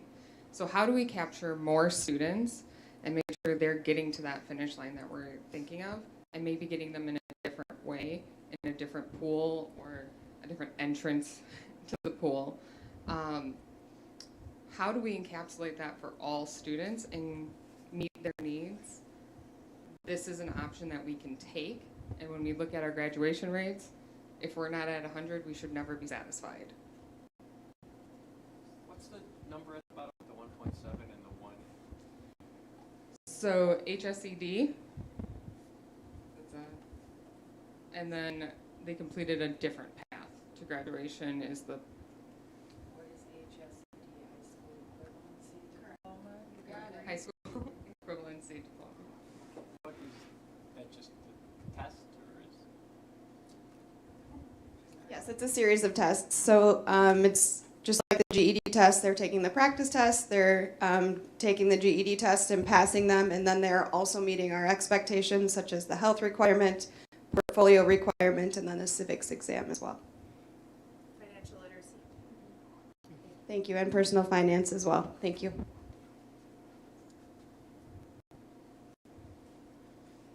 Okay, so having them in-house, we can, is this the bad mic? Is that okay? Don't scream into that. I'm in the auditorium, it's like game on, but here, I don't need that. Okay, so they will be able to access them a lot more. Right now, I run out to partners quite a bit to check on them, and I don't feel like I'm getting out there enough, or if they're in-house, I can get down there and check on those kids a little bit more. Plus, a social worker, we can bug them for employment stuff. The web backpack program is at the high school, so then they can take that home on the weekends. We got kids coming out of a lot of different houses. That backpack program really helps them get food for the weekends. Credit recovery, we can access more, and again, the tests and the competency-based learning. So transportation, like if they're taking some classes at the high school and then they're running out to the tech, can be an issue for some of the kids, even though we have a bus en route. Some of them don't think that bus is too cool. so we can have them in-house, so we don't have to worry about that also. So yeah, keeping them close, kind of cool. Okay, so as I mentioned earlier, currently, and since I've been here, and this is my 5th year in the district, our partner students have been housed at NTC. They have a room at NTC, they've got a little lounge, they actually have 2 rooms at NTC because they split them up based on their path. Moving them to the high school, they would have access to warm meals. So currently, our students that are in the Partners Program, both the morning session and the afternoon session, get a bagged lunch. There is some differentiation in what they get. I found that out today, but it's a bagged lunch every single day. They could also have access to our transportation. Currently, our students are riding the school bus. Most of our students are riding the school bus to the high school, getting dropped up. They drop off their peers there, and then they go to NTC. A school bus can then pick them up at NTC and take them to the high school if they have classes, but if they don't have classes, they need to have an alternative form of transportation. If they were housed at the high school, they wouldn't have those extra steps or the need for transportation in the middle of the day if they were attending classes at the high school. They would have access to the social worker, school counselors, school resource officer. Kelly Levesque is the school counselor for our partner students currently. I was the counselor for the partner students for the past 2 years, and like Kelly said, it's really hard for us to get out there as much as we want to be. I mean, Anita goes out there as frequent as she can, but it's really disjointed. You get out there and you're like, hey, I haven't seen you in 3 days, and like their whole world has been flipped upside down in those 3 days, and you're playing catch up to get kind of back on their page. Where if they're at the high school, we could be to them in 5 minutes, 10 minutes, right? I mean, they just have more supports built in there. And then access to more classes. So in the current structure, and in the past couple of years, we've had students who attend classes in the morning and then the partner session in the afternoon at NTC. Sometimes they need to leave early from their class at the high school to get to NTC on time. Or if you flip that, they are late to their class at the high school because of the transportation time to get back from NTC. It would just really allow more flexibility. Some of our students really enjoy art, and they want to take an art class, but it's only offered first and second hour. But they're in the morning partners program because that's the only slot that they have. If they're in the high school, it's a lot easier for them to attend those singleton electives that they like because their partners program is in the same building and under the same roof. So it really just allows for more flexibility and more options for our students, because our students who are in the partners program or looking at this GEDO option 2, they need all the credits they can get, right? Like they're in a spot where the more credits the better. So if we can be flexible with them by having them in-house, it could be better for everyone. Awesome. Thank you, Bree. We also tagged in some resources for you guys if you want to look at those later. And then our last slide is what is next. So we worked through the application process with DPI, and that's been approved. So now we get to move on to the fun stuff, developing an interview process for students, deciding what our environment's going to look like in that space, also trying to find adequate staffing, who would be our best teacher there, what other things do we need to consider when we're putting staff there, and then we could move on to the curricular fun as well. So at this point, we are working through numbers 1 through 5. So if you have questions related to those, we don't know yet, but we'll work on that in the near future. If you have any questions on the above slides, please ask those and we'll do our best to answer them. I guess I'll start. Sure. I want to commend you for considering this. It will be better for those students to be in the high school with all the other kids. So thank you for considering this, first of all. The question I have is about credit recovery. So do we presently have a credit recovery program such as where you take the class on a computer and have to go through all the lessons, take the tests? Do we have that right now? Yes, we do. Okay. Just a question, because when I was subbing at Elko for the last 6 years, I tended to end up in the credit recovery program, and those kids are special. And so I was hoping that I can't remember the name of the program they have at Elko, but it's a good one. And the teacher has to be trained in the program. So again, I commend you for what you're trying. Awesome, thank you. And just to clarify, the current partners teacher, a district employee, Lon Ebel, will transition with the kids. And then NTC employs a support staff person. So we have yet to determine what that would look like. But we'll reach out to you more, because our partners program is just one, as I learned at a meeting, under an umbrella of alternative education. That's just one option that we have. We'd really like to expand. So stay tuned, because we'll share information as it becomes available. Have we always been at NTC? How did we get over there? Before my time, I cannot answer that, I apologize. Tim, can you? I think it was space. It started out as a space issue in the beginning.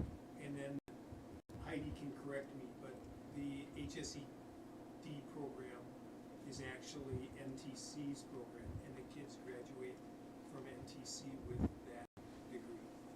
And it's not because we didn't have a GEDO 2 program approved, it was through the tech school. I'd like to ask, I was an ED teacher for 15 years, and yet the partners now out at NTC, you probably have students who just feel very uncomfortable in a larger environment of the high school. Has any consideration been given to that? Because I know there are students who just don't feel comfortable with 500 or 600 other kids.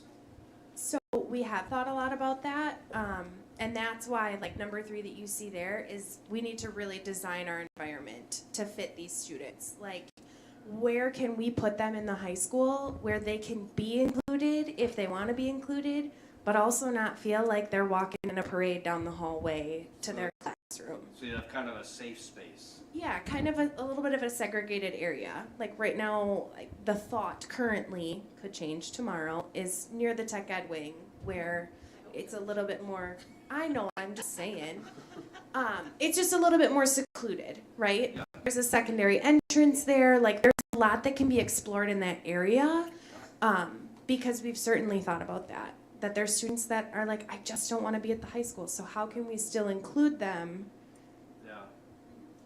in this space while including the others that do want to be at the high school? How to give them all the options they have at the high school without violating their personal anxieties. Yeah, there's a lot that goes into it. And so when we typed that slide, we said design classroom, and I said design environment, because there's so much more that goes into it other than just the desks and the chairs and the windows, right? Would this expand the capacity of students that could participate in this?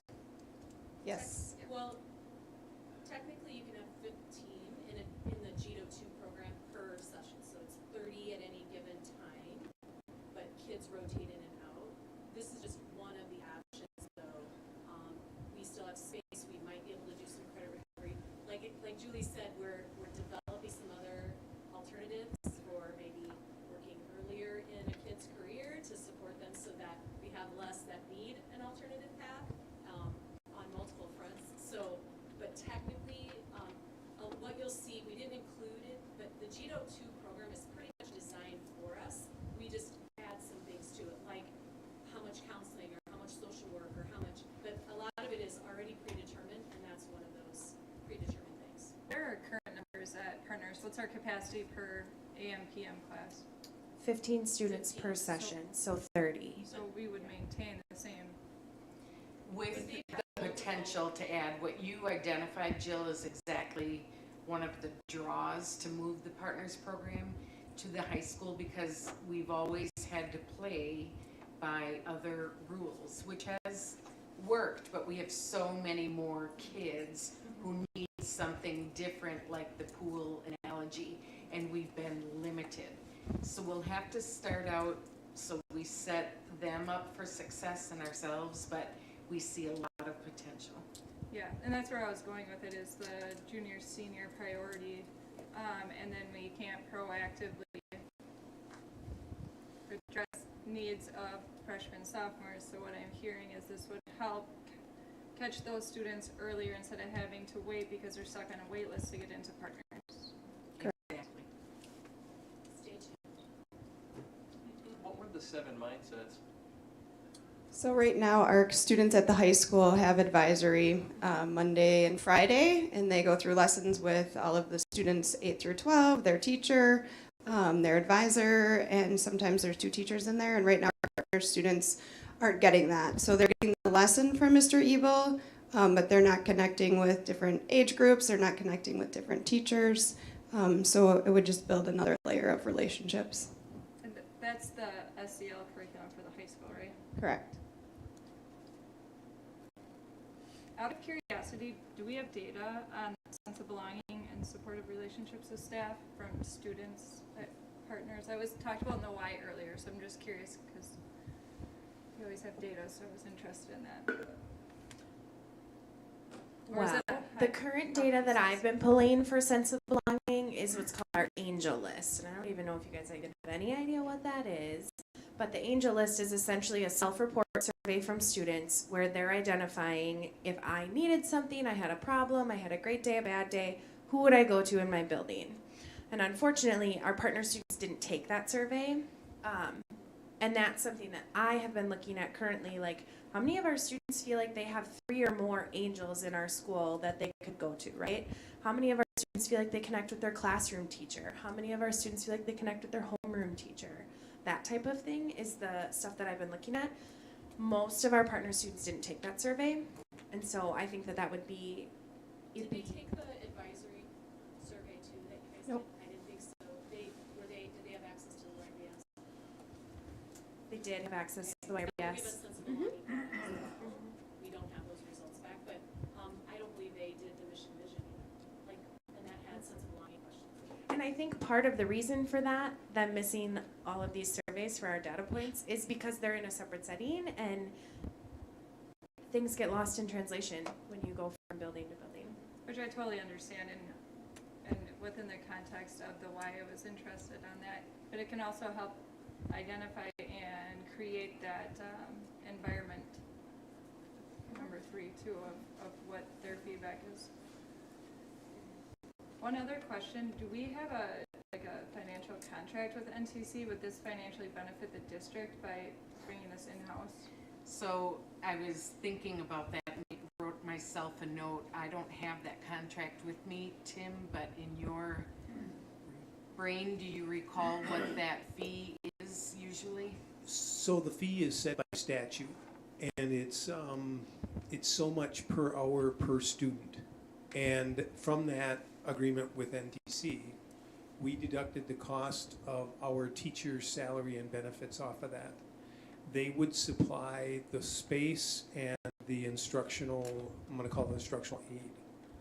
And I think all in, there may be a $15,000 to $25,000 savings by doing that in-house. Double check that number and put it in, we can review for you. So what we would say, but then we would also probably want to consider the instructional aid that's there that has these sound relationships with students and they transition here, so then that would be a cost to also keep in mind. Okay.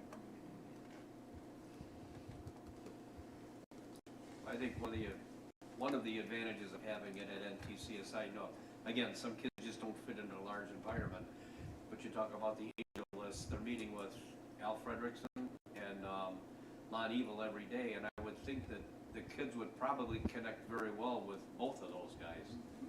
So They do.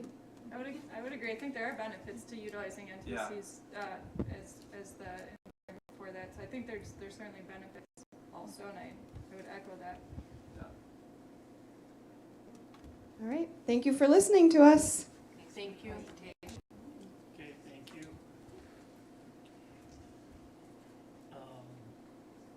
So is that gonna be a board action item if we wanna do that? No, because when we first started looking at this, I'd have to look at the date when we talked to the board about rehousing it.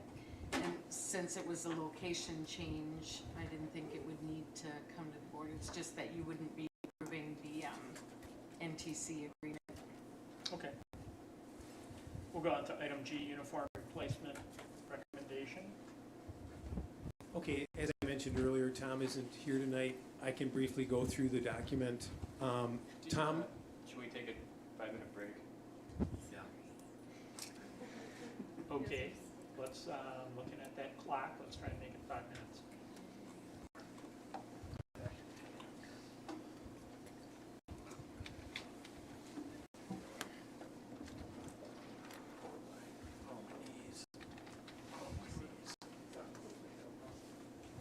I'm getting there. Oh.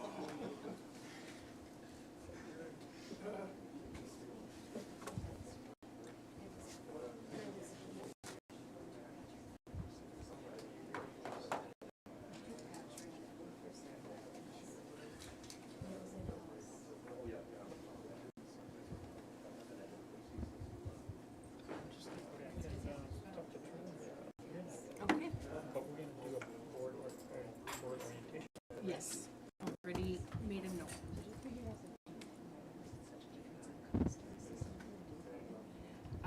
Yeah, yours and Amy's. So we had like some separate agreements, add-on days, it just wasn't listed.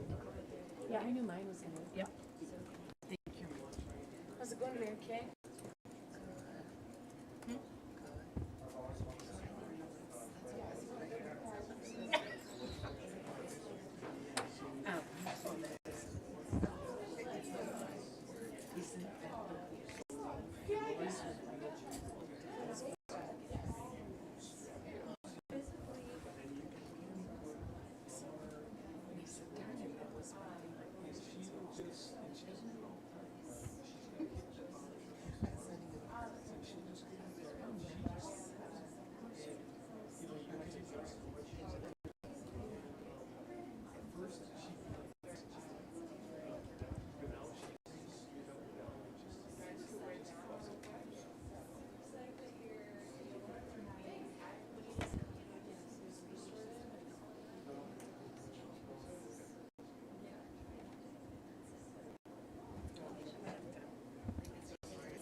Did I come in and bother you? It's on my word doc. So I just to talk to her and I went like this and she goes, are you with this? What kind of environment am I creating? Have you on your angel list or what? Oh.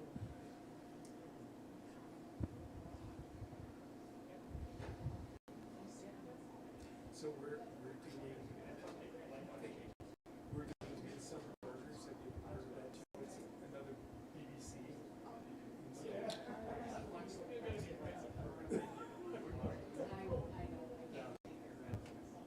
Well, I gotta figure out how to get that channel anyway. I don't get ESPN, I don't get the sports, but I have to get on Charlie. NCAA. One last year, it was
want to keep those. I save it, because I always figure JD's gonna want to take it. Then I can. Tim, you should have saw Drink it Heidi's now and face go when you home. said, correct me, Heidi, if I'm wrong. She just smiled. She just smiled so big. I know, I was like, don't put me on the spot like that, what are you talking about? My wife's third part, that's the only reason why I have any knowledge. Oh. Okay, let's continue on here, Tim. Can I just share, feedback is it's hard to hear us online. I think we're too far away from the mics, but when others have presented and are holding the mics closer, those watching online could hear them better than us. I'm sharing that feedback, so we're a little bit more aware to be closer to the mic. Okay, thank you for that. Okay, as I mentioned, these are documents Tom Schofield is primarily responsible for, and I just helped a little bit. So he worked with talking with neighboring ADs and what they're, he talked a little bit about a uniform schedule, rotational replacement. So the first document in the packet is what Tom put together as a rotation by activity. And then the second document is what he's using as a cost basis. And then finally, the third document is the summary of the two when you put them together.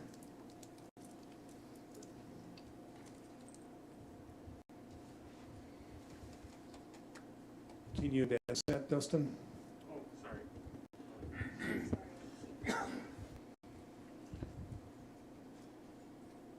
And then you can go to the third page. So at this point, I don't think Tom is, he's just compiled the data, and he's not making any recommendation. This is just if he would implement the plan, that's what it would cost. This is what it would cost per year? Per year. For uniforms. So those numbers on the second page are per year? Per replacement. Per replacement, okay. So then you take the X's by the, like baseball. So in 24-25, then go down to baseball. And if you look at that third page, then baseball would have that dollar value in the column.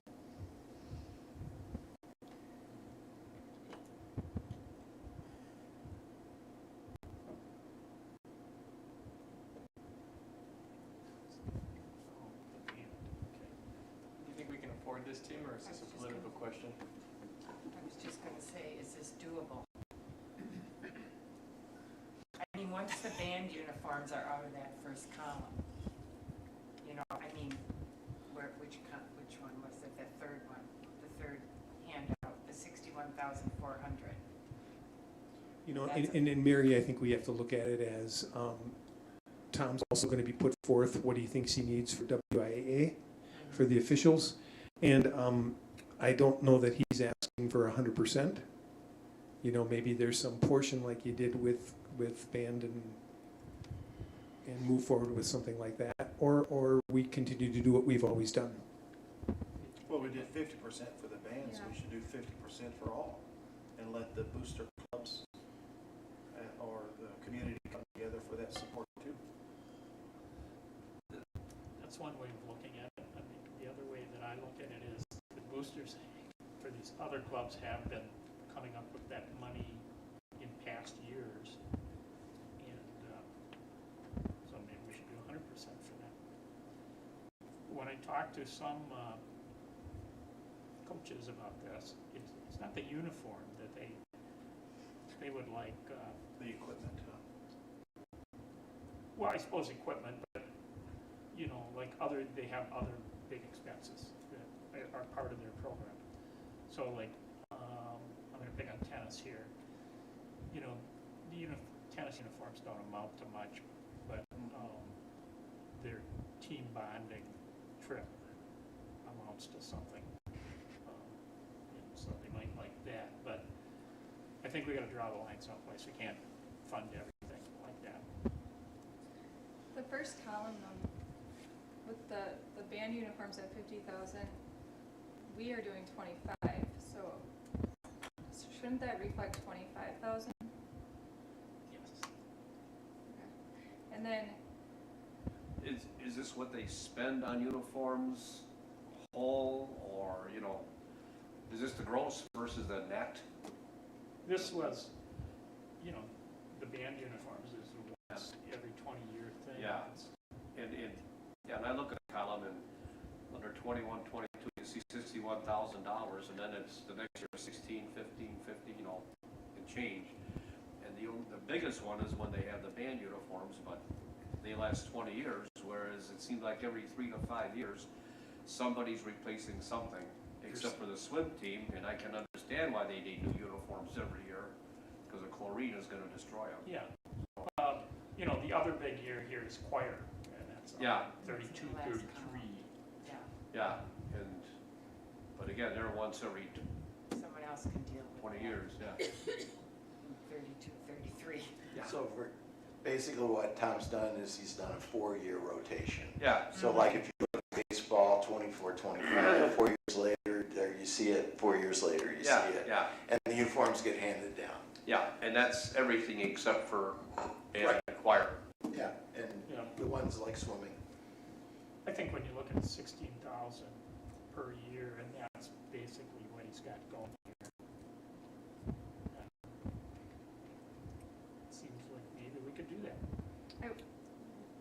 Questions I have yet, and I know this would be more specific for Tom, but I look at boys golf is $622, girls is $0. Boys tennis $200, girls tennis $21.30. Boys track $4,000, girls track $0. So I also would want to verify that these numbers on slide 2, that we have submissions from all those sports, because it seems perplexing that there would be such a significant difference, especially with a $0 cost on one, and you know, something different on the boys or girls, whichever one is opposite. So. And you know, I look at the girls' tennis, and it's $21.30, and the girls buy their own skirts or tennis.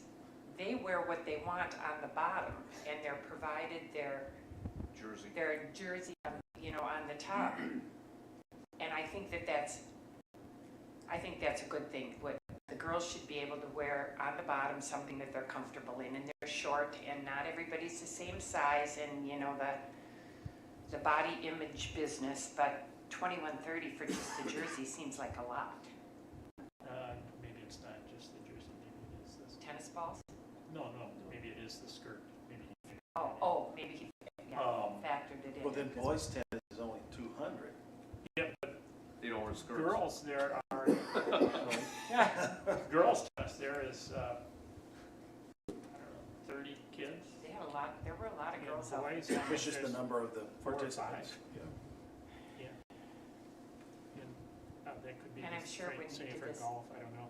So I think what you're saying is it'd be nice to have numbers of the participants for each of these. It's hard.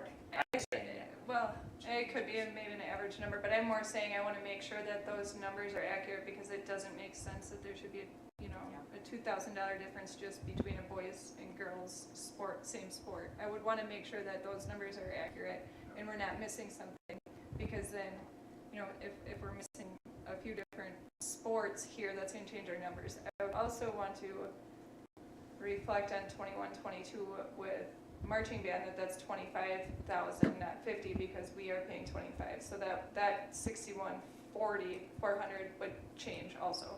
I'm wondering if he did that because that was the cost, just like Yes, we I was total. wondering That would the be same my too. guess. So, but I'll verify. I think what he's doing is providing the cost of what it would be to replace, and not what we're asking the board to come up with. Because some of these other things in 21, 22 are, I think they're already bought too. Right. Yeah. Which I had that thought too, Dr. Sprague, in terms of reflecting the overall cost, but kind of goes back to what you were asking earlier, Wayne, too. Yeah. So just clarifying. Okay. Terry, do you think we should fund this? I know you're a budget conscious guy, but you also love sports. I'm just curious. What would you do? I have the athletic director here to explain exactly what each number represents, because all the sports are so different. You need that explanation, because when you see the difference between girls basketball and boys basketball, why is there a $3,000 difference? Tom needs to be here to explain that to you, because you're not comparing apples to oranges.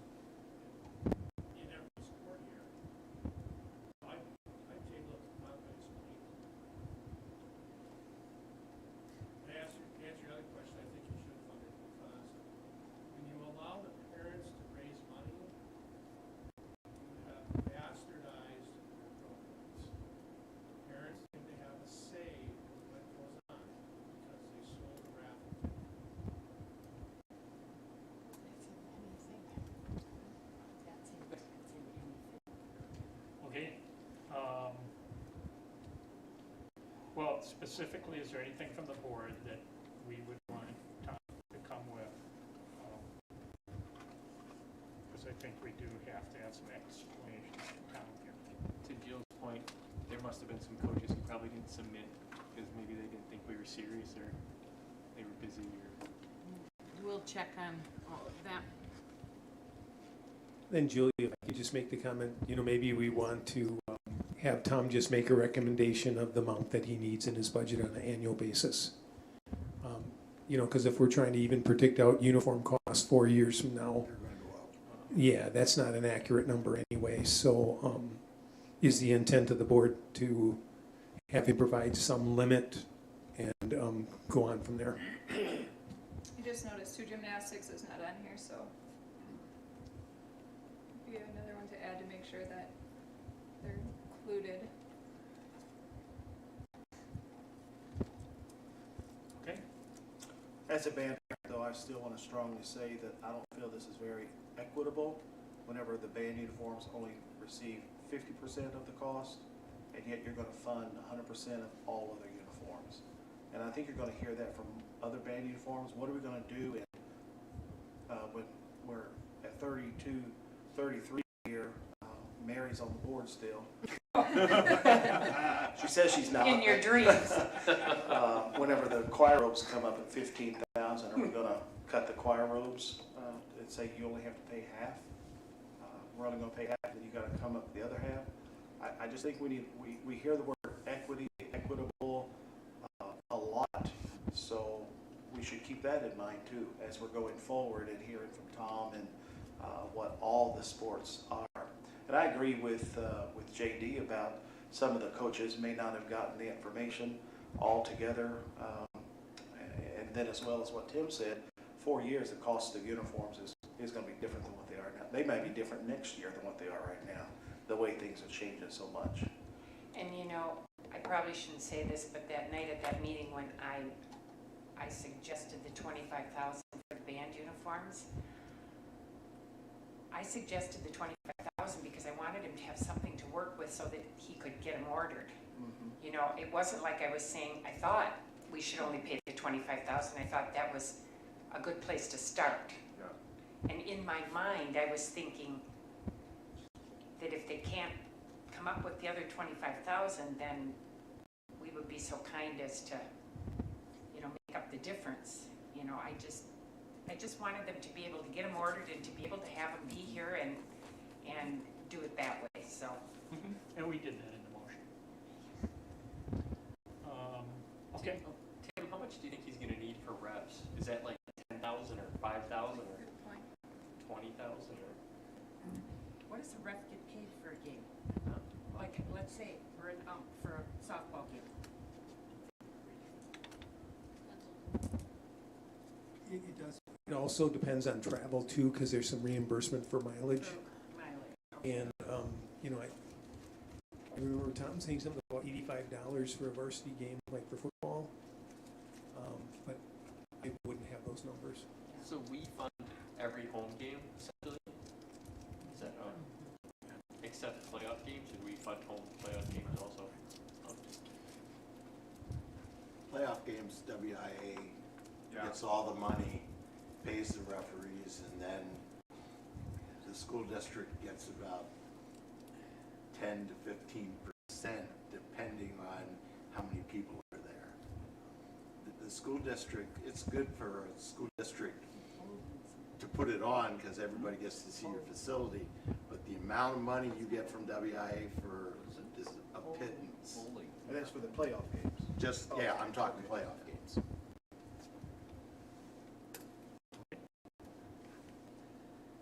Okay, so unless there's something else somebody wants to add, to have Tom bring. Mary just noticed bowling isn't on here either. I think it's a club yet. Oh, is it? Okay. Oh, that's still a club? Yeah. Oh. Is bowling recognized by the WIA? No. Oh, I No. thought. No, it's not. At least when I was on the board of control, it wasn't. I haven't heard that it's changed. That's one of the reasons it's a club. Okay. WIA requires a certain amount of a percentage of the schools to be involved in the sport before they will recognize it. Okay. Okay. Then we'll go on to the item H. Donovan Group agreement. So what you see before you is a potential contract with the Donovan Group. If you've been to the state convention or any other spot for board members to gather, usually the Donovan Group is represented there because they're one of the premier communications groups in the state. Actually, they've grown now to be national, but originated here in Wisconsin. So this idea came up for a few reasons. Number one, when we talk about the communications plan, and you know we have the continuous improvement plan, it's time to put them all together and have a long-range strategic plan. So before Angel Zimmerman resigned, in fact, she mentioned it in her resignation letter that she would like to see that communications plan come to fruition.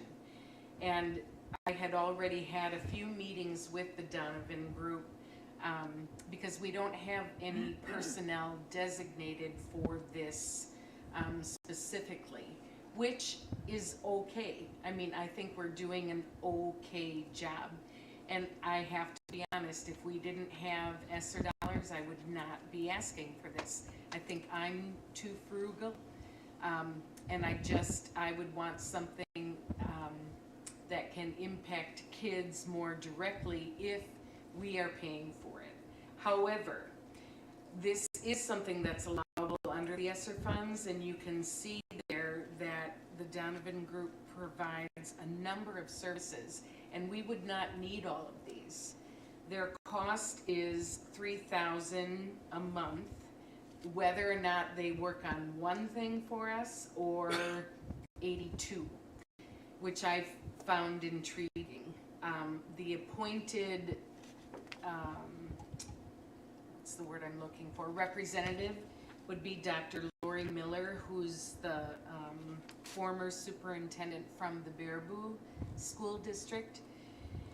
And, you know, we vetted them through Colt, the Donovan Group, and there are just so many things on here, like with some of these interview questions tonight about telling the board's story and helping us secure community support and getting our message out there.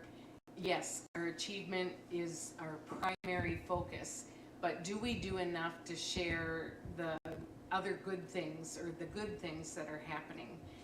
And we are confident, this is the Colt team now, that for 1 year at a time, and then when ESSER again runs out, or maybe even prior to that, we could have systems and structures in place where we would be able to continue on our own.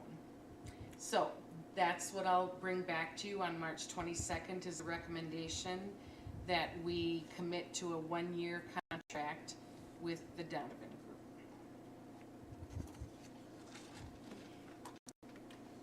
Do you think you'd have an easy enough time directing them to say, hey, we want you to write on this and this and this to make sure we're getting good bang for the buck? Interestingly enough, those were the same questions that Colt had, and I asked those questions directly, and that answer was yes. And Lori indicated through some meetings with her that she's not our only contact. So let's say we want some help promoting flyers of some sort, or if we were to go for an operational referendum, for example, that would be all included in here as well. I know the board is interested in surveys, and we talk a lot about eliciting stakeholder feedback. They would put together all of those surveys for us, and it would be under that cost. Say that again about the surveys. That's one of their specialty areas, letter F. They provide surveys to establish baseline data, seek residents' input. It wouldn't replace the surveys we're currently doing. No, I was just saying that's one, in my time here, that's been something the board has expressed interest in, getting feedback from various stakeholders on various topics. We had that, what was it, a board retreat, and I think Angel, she was interested in actually hiring a person to do something along this, and this is sort of a... When she was elected, that was one of the first things she asked me about, if we could post for that position, and to be honest, I just didn't feel comfortable taking that out of general fund. Do they have feedback, the Donovan Group, on data to support positive outcomes for districts that, like some baseline data of, say, Anago, to measure the effectiveness of an investment like this, I guess? So, help me justify the cost right now in my mind. And what does the district get in return? Obviously, we're seeking to have better communication, but how do we justify that cost? Well, from their former districts, I only have their testimonials, and they shared their products that they led in other districts. I think what you're asking for would be our starting point, and then what we commissioned them to do and what the end product was, but I don't know how you would quantify that. Correct, and I don't know either, and that's why I was asking. I think it can be valuable. My struggle is if we run an operational referendum, but we're also talking about this, once ESSER funds runs out, then we have to sustain it. Is this I struggle with ESSER, I think, because we're utilizing it very creatively, and maybe this isn't even specific to this agenda item, but just we're utilizing ESSER funds creatively, yet at the same time, how many of our decisions directly impact students, and that achievement loss from COVID, mental health, impacts from COVID, and math and reading scores, things like that. So in my mind, as I'm thinking this out, and ESSER funds to fund it initially, but moving forward, we have to figure out how to fund it. What's the overall benefits? And I'm not saying there's not benefits, there certainly are. We want to increase our communication. That's an area that we could improve upon. So, so my example or response to that would be when you heard Heather McCann talk about a middle school health and phy ed teacher.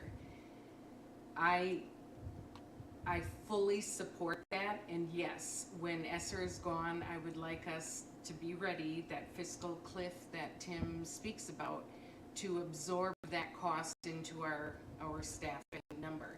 This we would not have to absorb. This is a one-year contract at a time.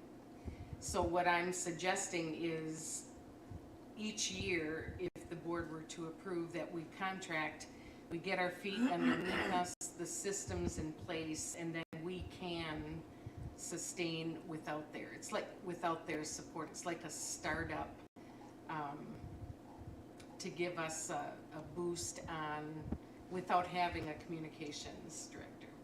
Do you know what the Donovan Group's turnaround is for districts that renew? The average time frame that a district contracts with them? I don't.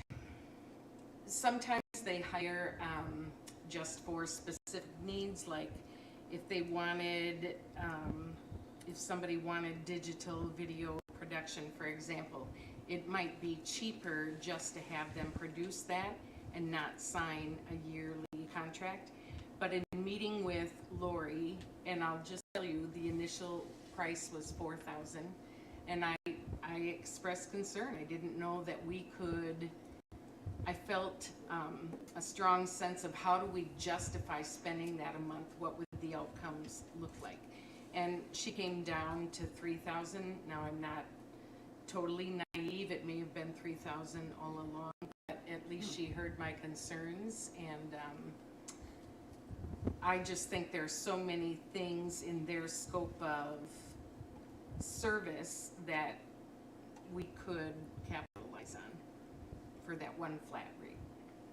I got a couple questions. First, are there any other districts you know of that have utilized them? And how, what was their feedback on it? And number two, suppose we only keep them for a year, can we plagiarize their? Well, they would be ours. Like if they created a template, let's say for a survey, we could reuse that survey without them after the first year. And to answer your first question, Wayne, very highly recommended.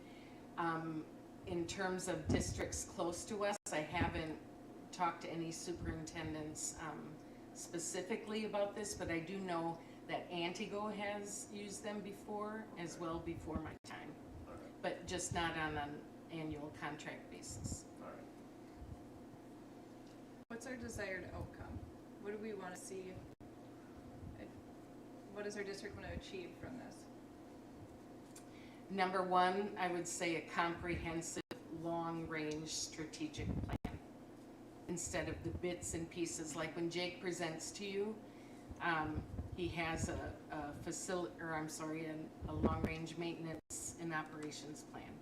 We want to integrate all of that together using the budget information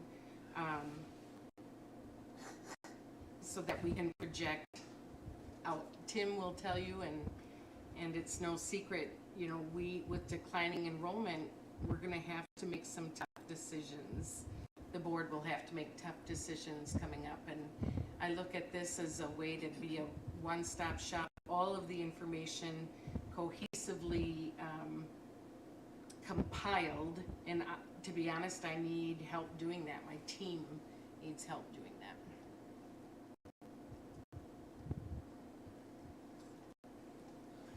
Yeah, I will just say this is somewhat anecdotal. When I go to board meetings and talk to,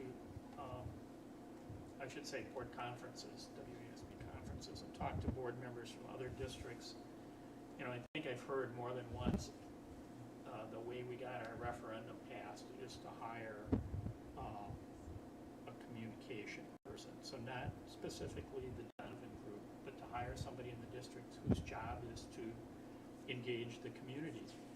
And not the year we're running the referendum, it takes time. And so if our objective is to run a referendum in the future, this seems like a good deal. But I think when they talk about communication, maybe they're going to help our board develop a communication plan for our legislators. Because I think we have two ways of getting money. We can run a referendum, or we can hope that the legislature increases, say, special ed funding from 30 to 90%, or that they give us sparsity aid on busing, or more categorical aid. So when you talk about, all that equity and, the Association for Equity and Finance, Antigo could be the poster child for them. We're kind of at the short end of the equity thing. And so if they could help us with in either one of those areas, I think it would be beneficial. But we really haven't spent a lot of time talking about whether or not we're running a referendum. I think referendum was used a lot of times in this discussion, and our community has been really clear that they're not willing to pass a referendum. So I think from my perspective, we need to identify as a school board, if that is our objective, is to contract with this group so that we can ultimately pass a referendum, because that's what I'm hearing is the underlying thing, and I would want to feel confident to know that's our objective, and we're very transparent about that. Because I think this conversation may have sparked some people listening online because our community does not want to pass a referendum. And I'm not saying I'm for or against one. I'm saying if this is a goal of our board in the future, we need to be very open and transparent about that. Specific to contracting. Julie, if I could just add, when we think of particularly with the ESSER dollars, we learned last week that we thought ESSER 2 had a 2-year performance period and ESSER 3 has a 3-year performance period. We learned from DPI that they want us to spend down ESSER 2 first. And I think, we're talking between, we've heard numbers thrown around where we're looking at $6.5 million to communicate that to our community on how we're effectively using it, as well as our own internal communications. We just need to do a better job. And if we can get coaching on how to do a better job, the alternative is to hire a candidate, a person to do that. We don't have the expertise to get that person up to speed and doing what they do and do it effectively. I think there's enough just communicating with our public, regardless of what it's about. Student achievement, proficiency, just helping us all around. It's good value, I think.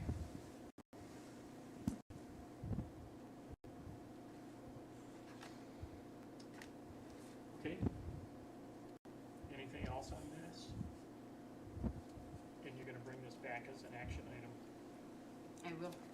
Can we bring this back as an action item? If, again, I'm going to go back to it. If our objective is to successfully pass a referendum, and this is one way to, one short-term goal to passing a long-term, or a short-term step to passing a referendum, then I feel like our board needs to have that discussion before we vote on this, because that's just my feedback.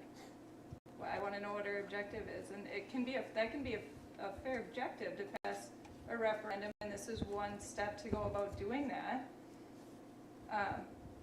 But that's just my personal feedback. As a board member, I'd want to know. And I have no preconceived notions about that either, although it's on here and I use that as an example. But when I think about immediate work, I think about the communication plan.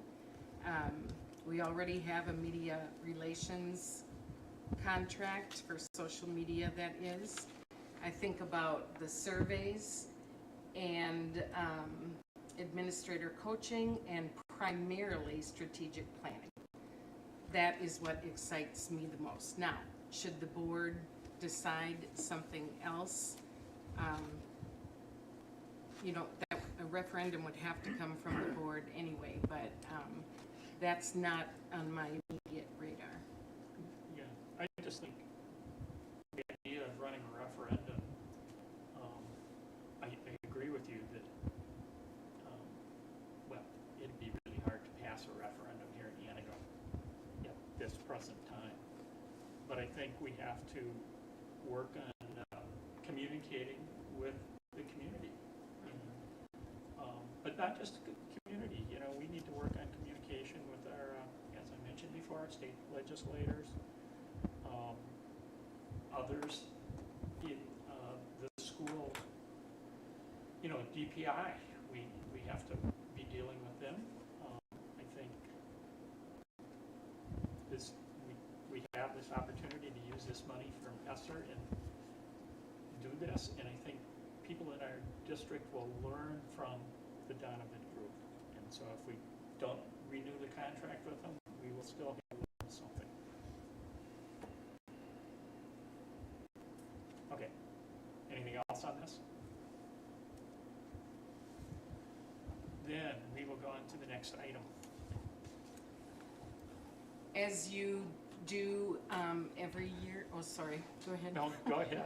I'm lost. It's the CESA 9 shared service agreement. As you do each year, we'll ask you at the end of this month to approve it. If you were to compare this one to last year's, this one costs more. One of the reasons is we'll be contracting with speech and language pathologists 114 days, so that's added in for next year. And the other one is just on line 2, the customized continuous school improvement services.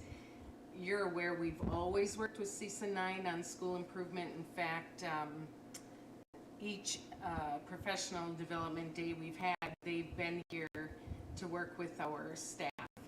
But this time, we're putting it all ahead of time on the service agreement. It's been after the fact and like side contracts where we'll just do an add-on for 10 days, or it's set 10 days for math, let's say. And now we're just saying up front it's 40 days, and that will be a change that you'll see this year compared to last. Okay, any questions on that? Andy, when I get down to page 5, I notice that it says Andy Mary is the chairperson of the Board of Control for CESA 9, so I did not know that, and I will congratulate you because I know that was voted on by your peers.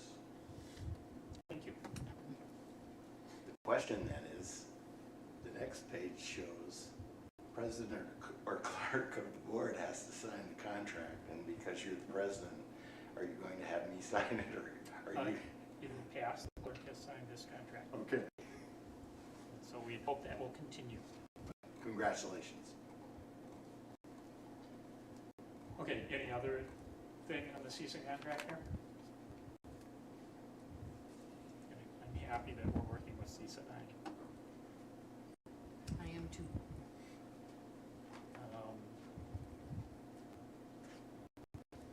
We'll go on to the next item, J, Fall 2022 Early College Credit and Start College Now Enrollments. Again, as we do each year, we bring you the names of students and the courses that they're taking under those two programs, Early College Credit and Start College Now. And just by way of a formality, you see their names now and what they're taking, and we'll ask for official approval at the end of the month. Okay. This is a short list. I thought so Yeah. too, but I didn't have a chance to check. I can do that, Danny. Is the CNA program, is that, I know we started that in the school a couple years ago. Is that what this is? We worked with NTC to have a program. And I think there was one in for CNA, and there was one for welding. Yes, CNA I see is on here. Typically in the past, that was the most attended one, was the CNA. The CNA. Yeah. So when I saw that, I was very... More like a dozen. Yeah, absolutely. Although I know some kids do it. Do we only get this once a year? Twice. I guess. Oh, by twice semester? Twice a year, okay. So, yeah, some kids do it. Okay. Okay, so we'll bring that back for approval, and then we'll go on to possible action items. Consideration to approve overnight travel. I move the board approve the following overnight trip, Skills USA traveling to Madison for State Leadership Skills Conference on April 5th and 6th, 2022. Second. Any questions or comments on this? We'll do a voice vote. All those in favor? Aye. Any opposed? Okay, that passes. We'll go on to item B. Report of employee resignations or retirements. I move the board approve the following resignations. Carmen Lear, Head Start 4K teacher, Allison Boldig, High School Instructional Assistant, and Bria Gonzalez, English Language Instructional Assistant. Retirements of David Hickman, Middle School Science Teacher, Donna Stancato, Middle School Administrative Assistant to the Counseling Office, and Lori Robinson, Middle School Special Education Teacher. Second. Okay. Any questions or comments? All those in favor? Aye. Any opposed? Okay, that passes. And vacancy, first reading of NEOLA, volume 31, number 1, and policy 8510, wellness.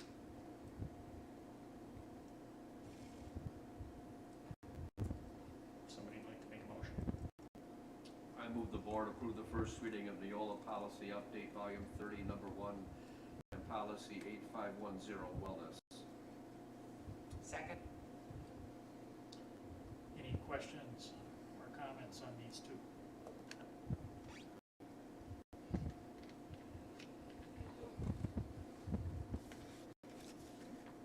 Andy, why does it appear that we are removing the Board of Education from this policy? And then down lower, we're creating a committee to be formed. Who's on that committee? And who had, if I'm reading this right, and help me to understand, I think the food service director is going to be the person that's going to be oversight of this? Are you on the wellness policy? Yes, ma'am. Mm-hmm. Yes, Sarah has, but it lapsed, of course, with COVID.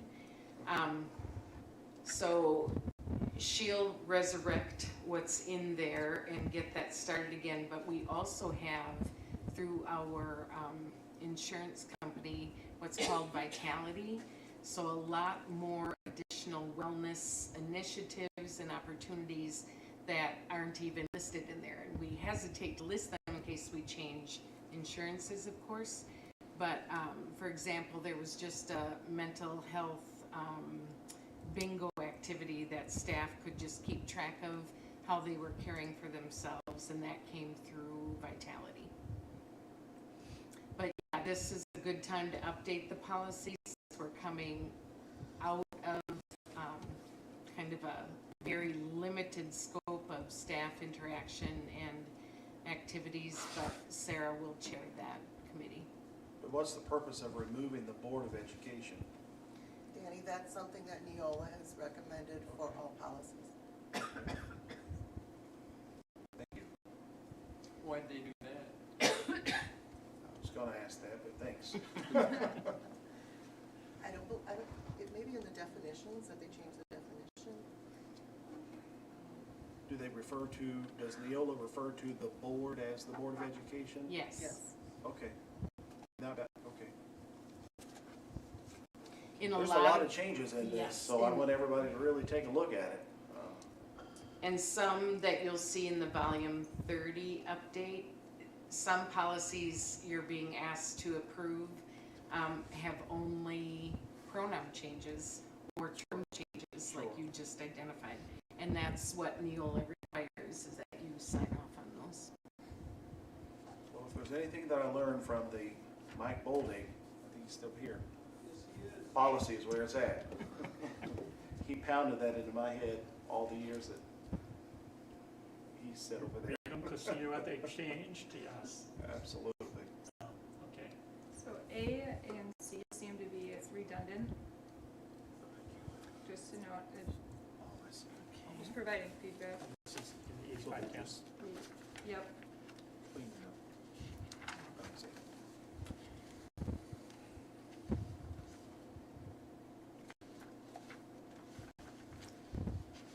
I could have done my hard copy here. There it is. Yep. A and C, you said? Yeah. And then under staff wellness, I had questions on C and D in terms of administration of flu shots at school and periodic screening at school for blood pressure, blood cholesterol, body mass index, and or other health indicators.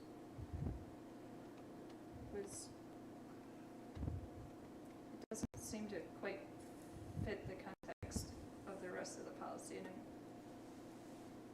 curious on that. Go on Who would do page that? 46. Page what? Who would do that? 46, under staff Do, wellness. Administer the flu shots and screening for blood pressure. The health department always did that.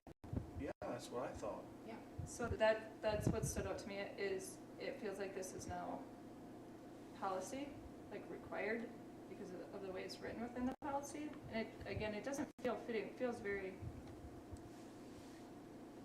The flu shot was always up. I mean, if you were correct. given And notice then, when they were gonna be here. correct, and then letter E says annual administration of individual health risk appraisals to help staff members establish personal health improvement goals. And again, that feels very intrusive and very required to per policy. And so feedback is, could we just add a simple word such as promote annual administration of? So in green, these are NEOLA's words. Now, what we're recommending,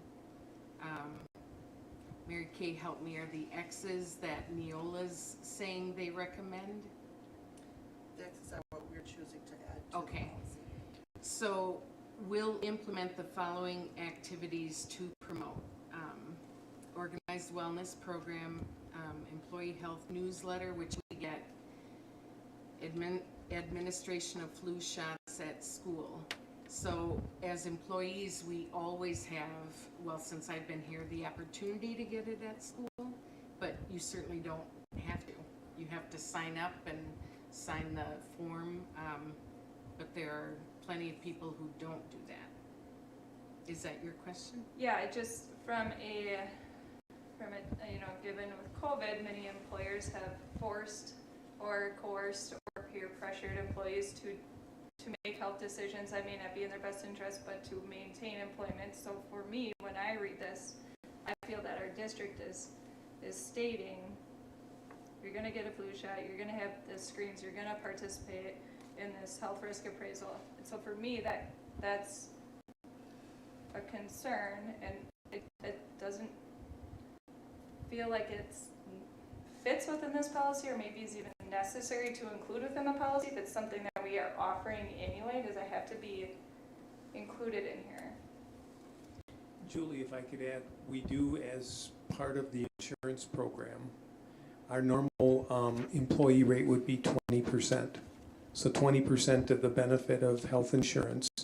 But if you do the health risk assessment, do the whatever screening they do for your cholesterol and blood pressure and sugar levels, if you do that, you get an 8% discount and participate in the health risk assessment. Yeah, so it's an incentive, but so that's helpful, and I appreciate that, because then that goes back to just, is that necessary to include within a policy, or is that just an added bonus? The employee elects to participate because they're incentivized to do so. Does it need to be within a policy? Well, could we just change the wording up at the top? The district will provide or will encourage the following activities? Offer, promote. Yeah.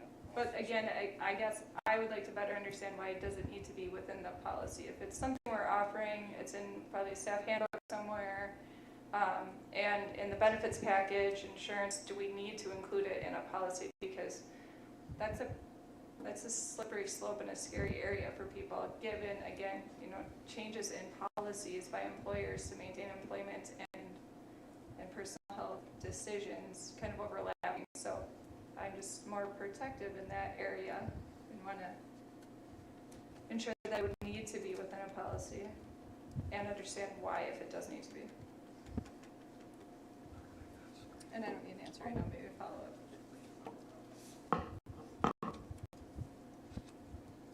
Well, I want to make sure I understand. Would your suggestion be then to uncheck letters C and D? C, D, and E would be my preference. So yes, that would be my preference. It's offered. Elsewhere, it's available benefit, but it does not seem to need to be within a policy.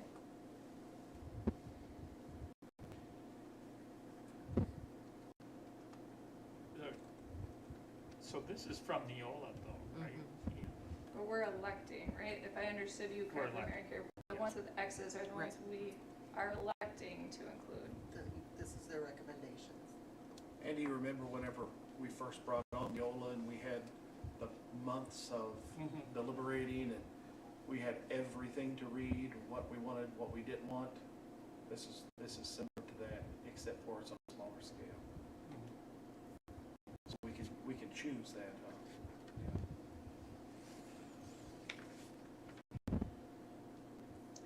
So as I'm looking over this too, when I scroll up under school meal program participation. School what? School meal program participation. I see fundraising here as being checked. The district adheres to the Wisconsin Department of Public Instruction fundraiser exemption policy and allows 2 exempt fundraisers per student or per student organization. So And is we that, have that in other, like in our separate fundraising policy. okay, so would that be, why would we have to have that here if it's in another policy somewhere else? You'll find that NEOLA, as Mary Kay and I have found, they cross-reference Yeah, they do. all the time. Yeah. And I think it's just to make sure things are aligned and tightened. In fact, when we meet with Tim Bannock regularly, he will double check to make sure we have, if we say our recommendation is to check it, he'll make sure we have that policy in place, or he'll advise us not to. So I think it's just checks and balances, Danny, to be Right. honest. And this is student organization. Yes. This isn't booster organizations. Correct. They can have as many as they want. Right. Yes. And I think this is in there because, like, during meal time, you don't want somebody selling candy bars, for example, in the lunchroom. That's So the best time to sell them. it sets limits. That's when the teachers buy them. Somebody's selling Cerugi bars or however you say it, because I came home and there's a box on my counter. And I those stayed are out of good. them. More importantly, somebody's buying them. Right. Probably me. I'll go back to, I do not like the language above C, D, and E. The district will implement the following activities below. And again, this feels like we are really crossing boundaries in our wording within a policy in terms of decisions that our staff would have to make for their own personnel health. So I don't like the wording above as I look further in terms of will implement, and I also would like to see letters C, D, and E not checked. Okay, so you don't agree that we should have an organized wellness program available to staff? No, I don't agree with the wording within this policy, because this wording, my interpretation is staff wellness, under staff wellness is that the district is saying the employees will do this under staff wellness, as opposed to the district will offer the following activities below to promote healthy eating and physical activity among school staff. So Jill, would you be comfortable to say the district will promote healthy eating and physical activity among school staff and take out, extract, implement the following activities below? No. Or even just the district will promote the following, just changing the word. Yeah. But yes, I feel like this is, if I read this policy, I'm reading it as the district is telling the employee that they will be doing these things that are specific to their personnel health decisions, and that is what I don't feel comfortable with. So I'm not saying what's in here is wrong, I'm saying the wording in which it's presented concerns me. So let's say the district will offer the following activities below to promote blah, blah, blah. Don't you think? Then there's no, they're being offered, they're your choice. If you want to be a good eater or you want to have your blood pressure taken, you have the opportunity. On a Band-Aid. Correct, and it allows employees to feel, to make decisions on what they're comfortable with. Some are very protective of their personnel health, and so they'd rather go to the health department to get their flu shot or to get their other needs as opposed to their employer. So it also provides that nice work-life balance too. Okay, yeah. Okay, we'll have that for second reading. Okay. Anything else? Then we'll go ahead and vote on the first reading here with the amendments, which will come in the second reading. All those in favor? Aye. Aye. Any opposed? Okay.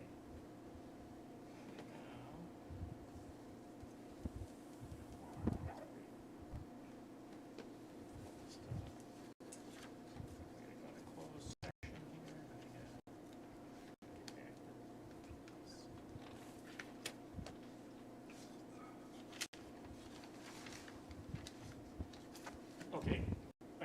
Closed session.